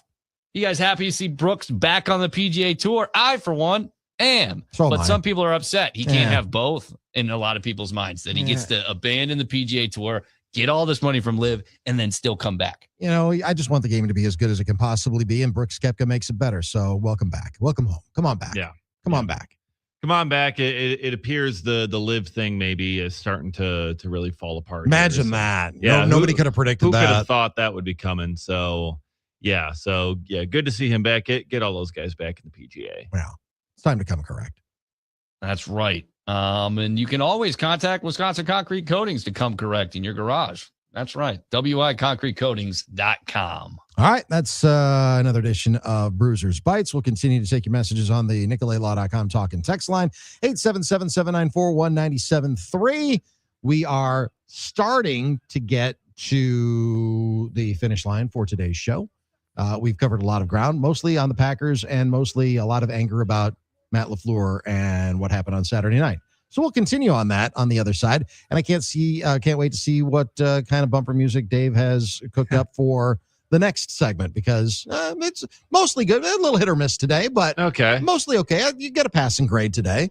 All right. Thank you. But, better grade than Matt LaFleur. There's still, listen, we're in the fourth quarter. There's still time to screw it up, as we found out on Saturday night. Stay with us. It's D.N.D. on the game. Jump around. Jump up and get down. A tough way for the season to end. A loss to the Bears at Soldier Field in the wild card round. Matt, I'm sure this hurts and hurts a lot. Oh yeah, I mean this is one of the toughest ones I think we've ever experienced. I mean, we were in total control of the game, and the second half just obviously was not enough, and we had just a lot of things that I feel like are uncharacteristic of our team. We're picking up the pieces all day on the game. Here are some comments from Packers running back Josh Jacobs meeting with the media Saturday night after the Packers fell to the Bears in the wild card round of the playoffs. Josh, you're an emotional leader on this team. Just how are your emotions doing? And when you look around at the guys who care so much, about how tough is it to see their emotions flowing as they are? The thing that's the hardest for me is I know a lot of guys put everything into this, and I see the things that they do on a day-to-day basis to be able to even be in this position, to be able to become a better player or be a better player, or try to capitalize on this opportunity. So the emotions that they going through, I just feel for them, man. I mean, obviously I feel the same type of way right now. Feeling like I did all that I could. It's just one of them things, man. I haven't really processed it yet. It's still just kind of a daze. Clark was telling us that it all hit him at once. We were just talking to him. Do you feel like it's kind of hitting you now, or you? Well, I know I'm not gonna be able to sleep tonight, so I know most likely it's gonna hit me when I get in my bed, and I just sit there and start replaying everything. And I think the hardest day is gonna be tomorrow, seeing the guys and knowing that we're not, preparing for another week. So, yeah. Suddenly, what do you reflect on, or what do you kind of say, hey, we need to be better in this department? Say that again. What do you say? How do you reflect and say we need to be better in this department? I know it's tough because it it just ends so suddenly, Josh? Yeah, I mean, it's just finishing games. I think that's the biggest thing. Mental stamina, physical stamina, just throughout the game. Closing people out. Like I said, we was up, but damn, there are too many points. Like, there's no way you should lose games in this league up that much. Are you concerned about Matt and just all the swirling status? Or I'm not too much concerned about Matt. I feel like the fans put way too much pressure on him on what they feel like he should be at. But at the end of the day, he's still, since he's been a head coach, the most winningest coach in this league. Like, I think we take it for granted how much just winning is, and how much winning he does. I think that he's become a great leader since I've been here. And I think that, he cares a lot about this program and, the people in the building. And I see him, put in extra work every day. And I know what he means to the players. So, I mean, speaking for myself, I'm going to stand firm on, wanting them to be the head coach and wanting them to figure something out with. Want to watch D.N.D? They're live on YouTube, Facebook, and X right now. There you go. There we go. Just search 97.3 The Game. iHeartRadio.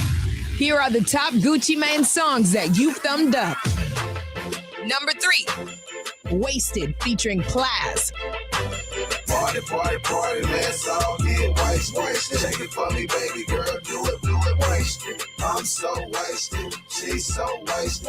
Tell the bartender, send me 20 more cases. Number 2, Both featuring Drake. But you ain't gotta with me, my. But you start with me. But how you call the cops on me, my. You grew up with me. I don't usually do this unless I'm drunk, but I'm both right now. Got me talking about my life. Number 1, I Get the Bag featuring Migos. Hey, you get the bag and fumble it. I get the bag and flip it and tumble it. Straight out the lot, 300 cash, and the car came with a blunt in it.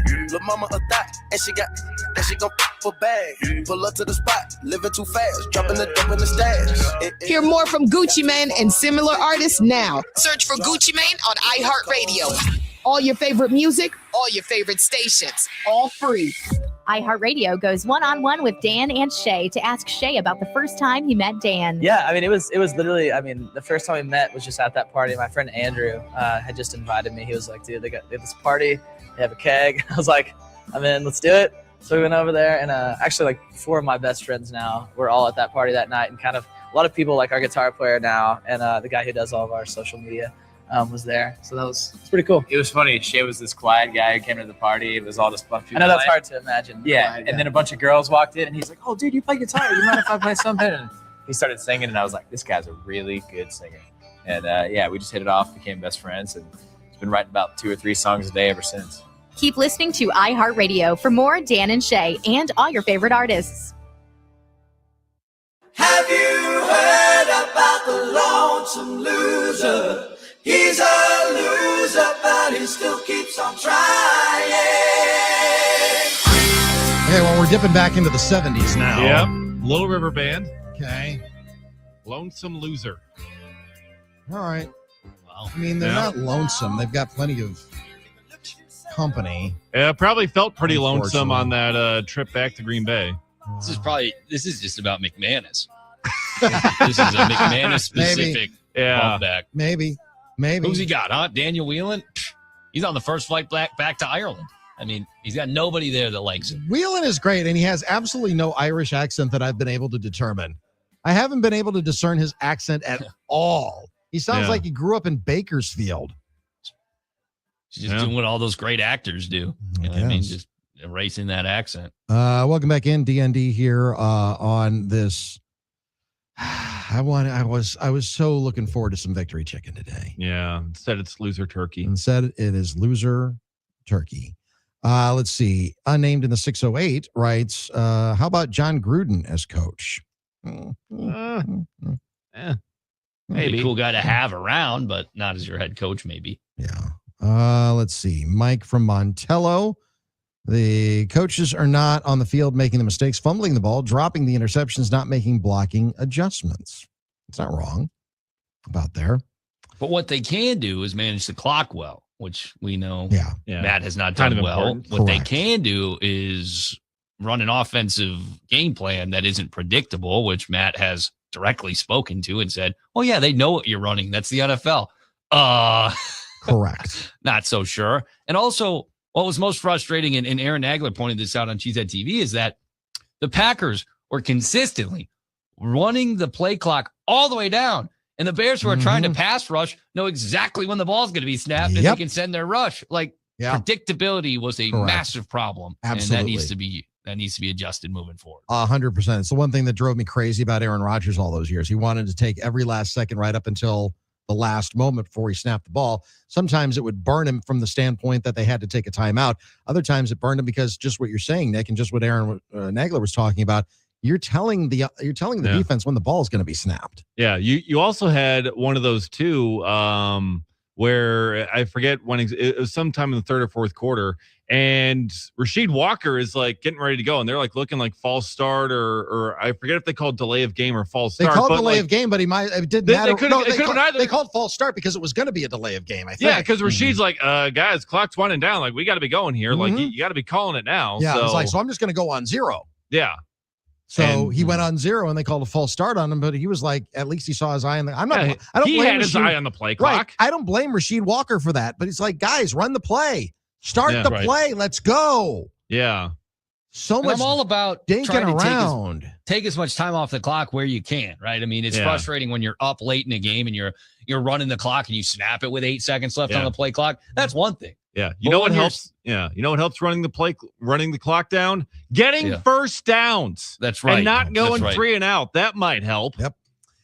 Oily Phil here. Desmond Howard as the special teams coach. I think Desmond's got a pretty cushy job at College Game Day. I don't see him leaving. I don't see him leaving. Why would you do that? And you don't know how he was good on special teams. That doesn't mean he's going to be a good coach. Exactly. You need a special teams coach that you don't talk about ever.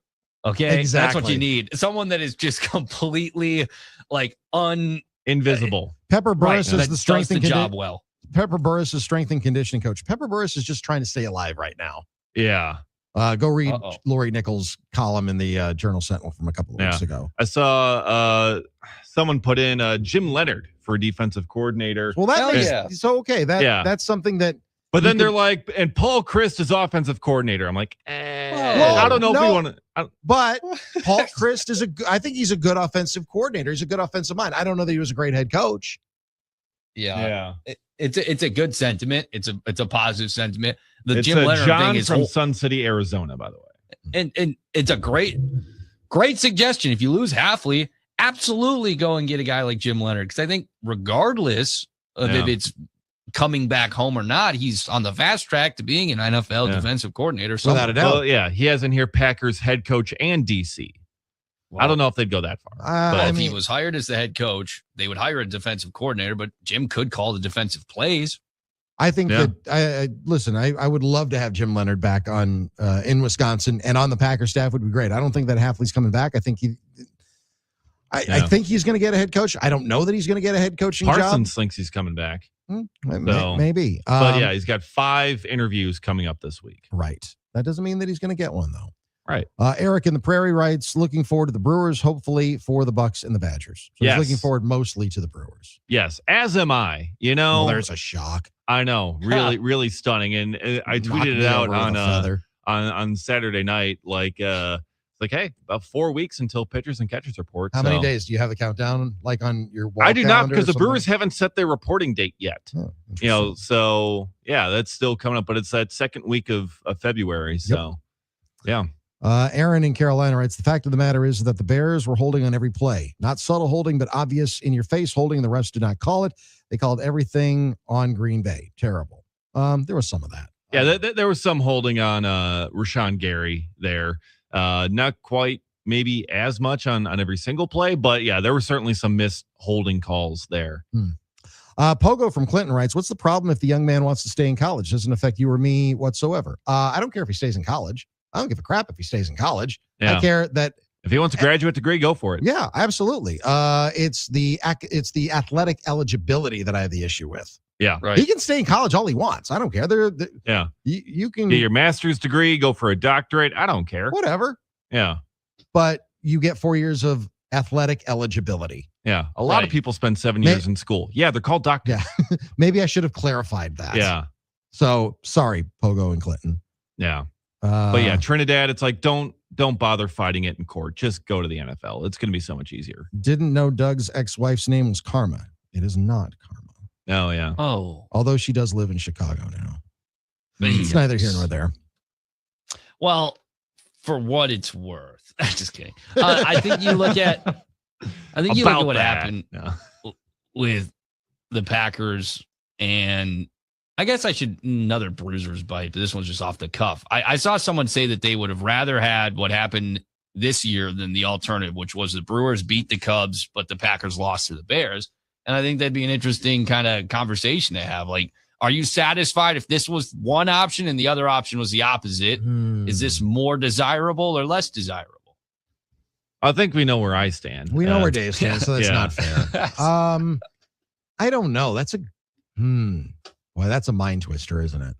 I think there are more Packers fans in the state of Wisconsin than Brewers fans, but I think that the Cubs are more hated than the Brewers.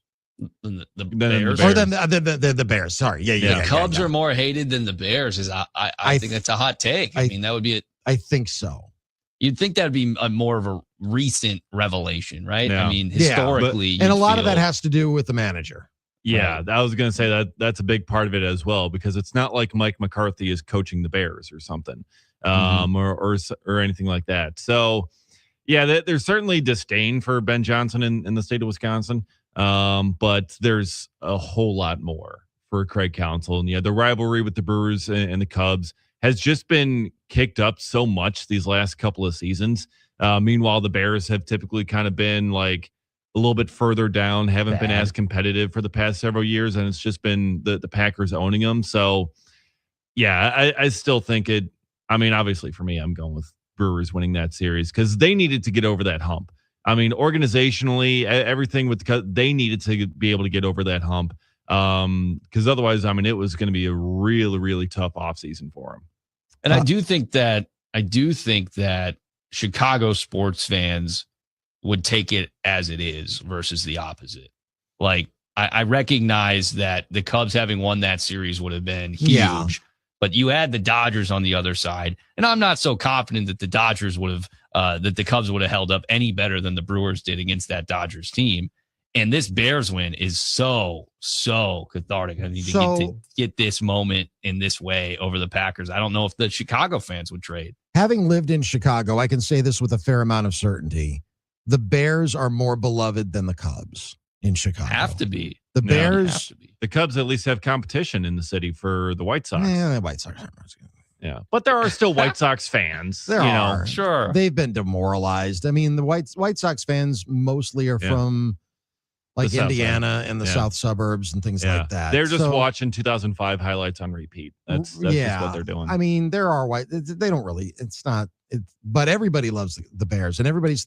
The pecking order in Chicago is number 1 is Bears, number 2 is Bears, number 3 is 85 Bears. Then I think it's the Cubs. Then I think it's the Bulls of the 90s. Then I think it's the Bulls of today. Then I think it's the Blackhawks when they were winning. Then it's the White Sox. Now it's the Blackhawks of today. I think that's kind of the pecking order. But it's the Bears are the top 3. You have to imagine.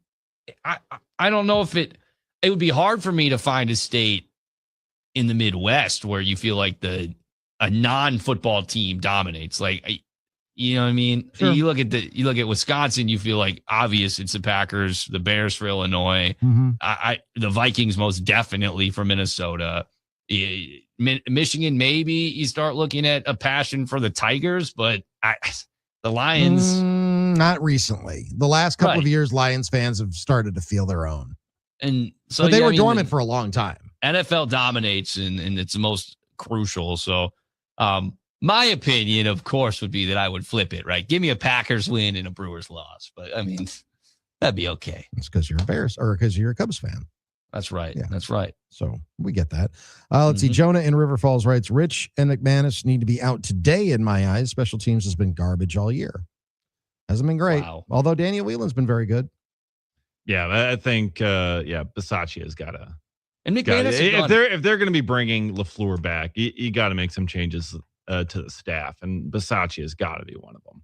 I mean, they were ranked 30th in special teams units this year. But yeah, it's been bad. So also we got Jay, the Chiefs fan, on the phone, who has a outside perspective on the Packers. Hi, Jay. Welcome to the show. Hey, how's it going? Can you hear me okay? Loud and clear. Great. So I'm 62 years old. I have Wisconsin or Packer fans that I've been friends with for 40 years. So they've been there through the highs and lows. And so I'm an interested Packer observer, and I don't think that Jordan Love nor Matt LaFleur have the it. They just do not have it. Are they very good? Yeah, I think they're very good. I don't think that either of them has the it to win a Super Bowl. And so they can maybe extend LaFleur if they want to have Parsons back and to try to run it back one more time. But I don't think a long contract for LaFleur is wise unless you're willing to eat some of that. And I don't think you saw the it on display Saturday night. The it was wearing black and orange. Caleb Williams is ascendant. I don't think that he has the it yet, but he seems to me to be Mahomes 2.0. Not at the same level of development, but the combination of LaFleur and Jordan Love will get you maybe one playoff win going forward. And if you will judge your team on a championship level, they're not going to get it done. I'm more than happy to take any questions or hang up and listen. All right. Thanks for the call. Appreciate it. We are a little bit short of time. My opinion of it is I think the book is out on LaFleur. I don't think the book is written yet on Love, because when he's got a clean pocket, he's lethal. Yeah. He just hasn't had a clean pocket all year long. When he's bouncing around back there, just looking downfield, it's going to be something big coming. So he's one of the best passers with a clean pocket in the NFL. And they were this close to having that game-winning touchdown at the end, just went off the hands of Watson. And that was a good throw. And Aaron Rodgers won his only Super Bowl in his third year as a starting quarterback. This was Love's third year as a starting quarterback. So, I mean, I'm not ready to say that about Jordan Love yet. Is he an elite quarterback yet? No, but I think he can be.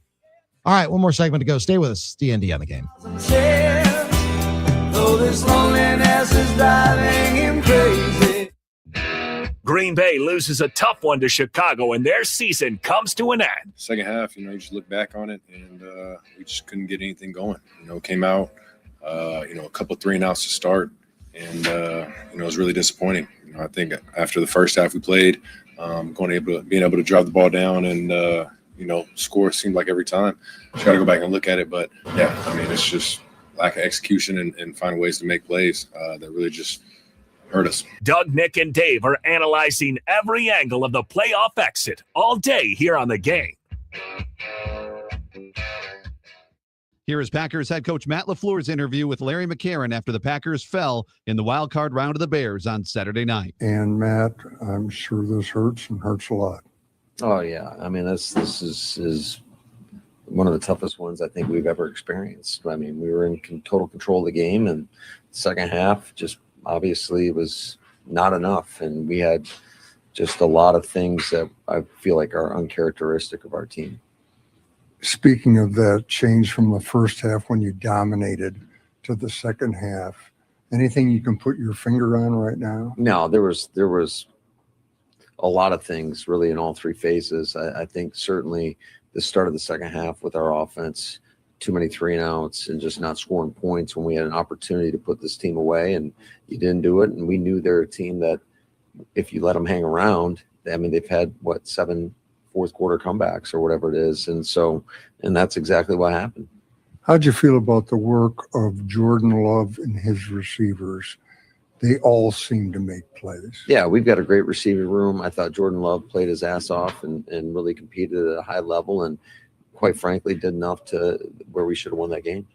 Didn't seem like you had an answer defensively as the game wore on for Colston Loveland, the Bears tight end. He had a bunch of catches, and he hurt you. Yeah, he did. He's a really good player. Give credit to them. They found ways to get him open, and he made us pay. The kicking game, 3 missed kicks tonight, 2 field goals, 1 extra point. Was conditions a factor, or how are you looking at that? Yeah, I think conditions were, but it doesn't matter. You got to find a way to get it through the uprights. And I mean, obviously that played a big role in this. Is it really tough? All the hopes, dreams, and aspirations, and they all come to a screeching halt. Is it really tough to call it quits on the season? Yeah, it's always hard. I mean, these guys battled, and I hurt for them. I hurt for our fans, especially when you were in a position to win a football game, and we didn't get it done. Thank you, Matt. At a tough time, thank you. Here are the top J. Cole songs that you thumbed up. Number 3, Workout. Is it the real thing, or is it just a one-night stand?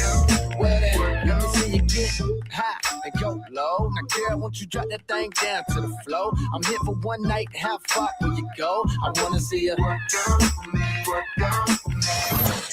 Number 2, Middle Child. I just poured something in my cup.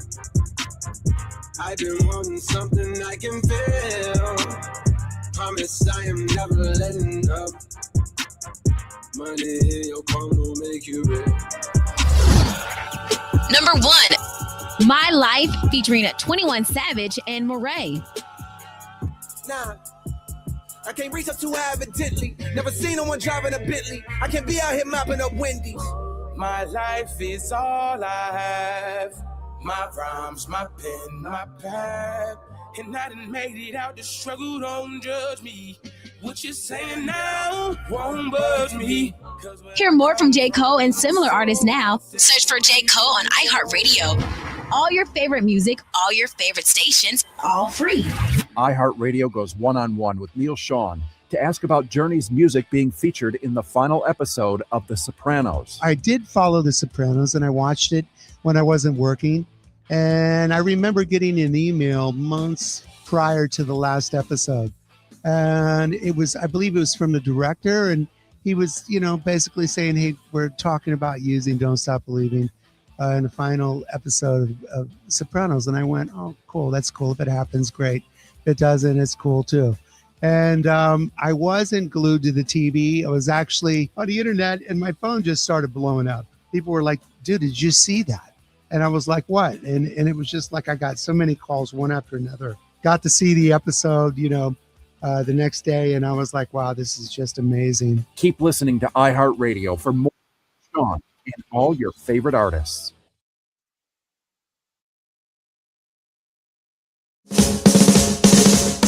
That's great. It starts with an Last couple of minutes here on D.N.D. Andy in Thiensville writes on the talking text line, a lot of your coworkers lost their jobs. This Jags reporter has a job, so she must be doing something right. Doug, sounds like the media has to be one way. Yes and no. I don't think the media has to be one way, but they do remind you before every game that there's no cheering in the press box for a reason. Yeah. And that's not why any of our friends lost their jobs. It's not the reason why any of our friends lost their jobs. Has nothing to do with it. So, I mean, I'm just saying, if this were somebody that I was supervising, she wouldn't be covering a game ever again, because that's not the role of the media. The role of the media is not to cheerlead, especially in a news conference. It's just not the role of the media. Sorry. Yeah. So I respect your opinion, Andy. I just disagree with it vehemently. Yeah. I mean, you there are points where it's like you've got to just objectively cover the team. Like, you are not supposed to give a pep talk. It's like, oh, like you had a tough loss. You're not supposed to tell them, keep your head up, young man. Like, no. Send them a message later. I mean, it's the wrong setting. If you want to send a personal message later, yeah. I mean, I don't like, agree hey, with man, it necessarily, tough loss, but at least the setting would be more appropriate. Yeah. Because, I mean, you are with these people every single day, as part of like your work day, their work day. Liam Cohen, he's got to talk to the media a whole bunch. Like Matt LaFleur knows all the Packers beat guys. Pat Murphy knows the Brewers beat guys. We talk to him every day. Like, it's like you kind of have some sort of connection there. But, yeah, it's not the moment in the press conference to be like, keep your head up and like give this pep talk. No. Nick, good luck tonight. Thank you. Appreciate that, guys. And I hope you guys will give me an equal pep talk tomorrow if that's the case. We will give you that pep talk. You keep your head up, young man. Yeah. You keep your head up, young man. Thank you. Then again, they might win tonight. So yeah, they might win. So the head's going to be up anyway. I mean, That's right. He'll be crowing tomorrow. And we'll do this again in 20 hours. Have a great day, Drew and Hunter. They're coming up next. Stay with us on the game. I feel fine. A tough way for the season to end.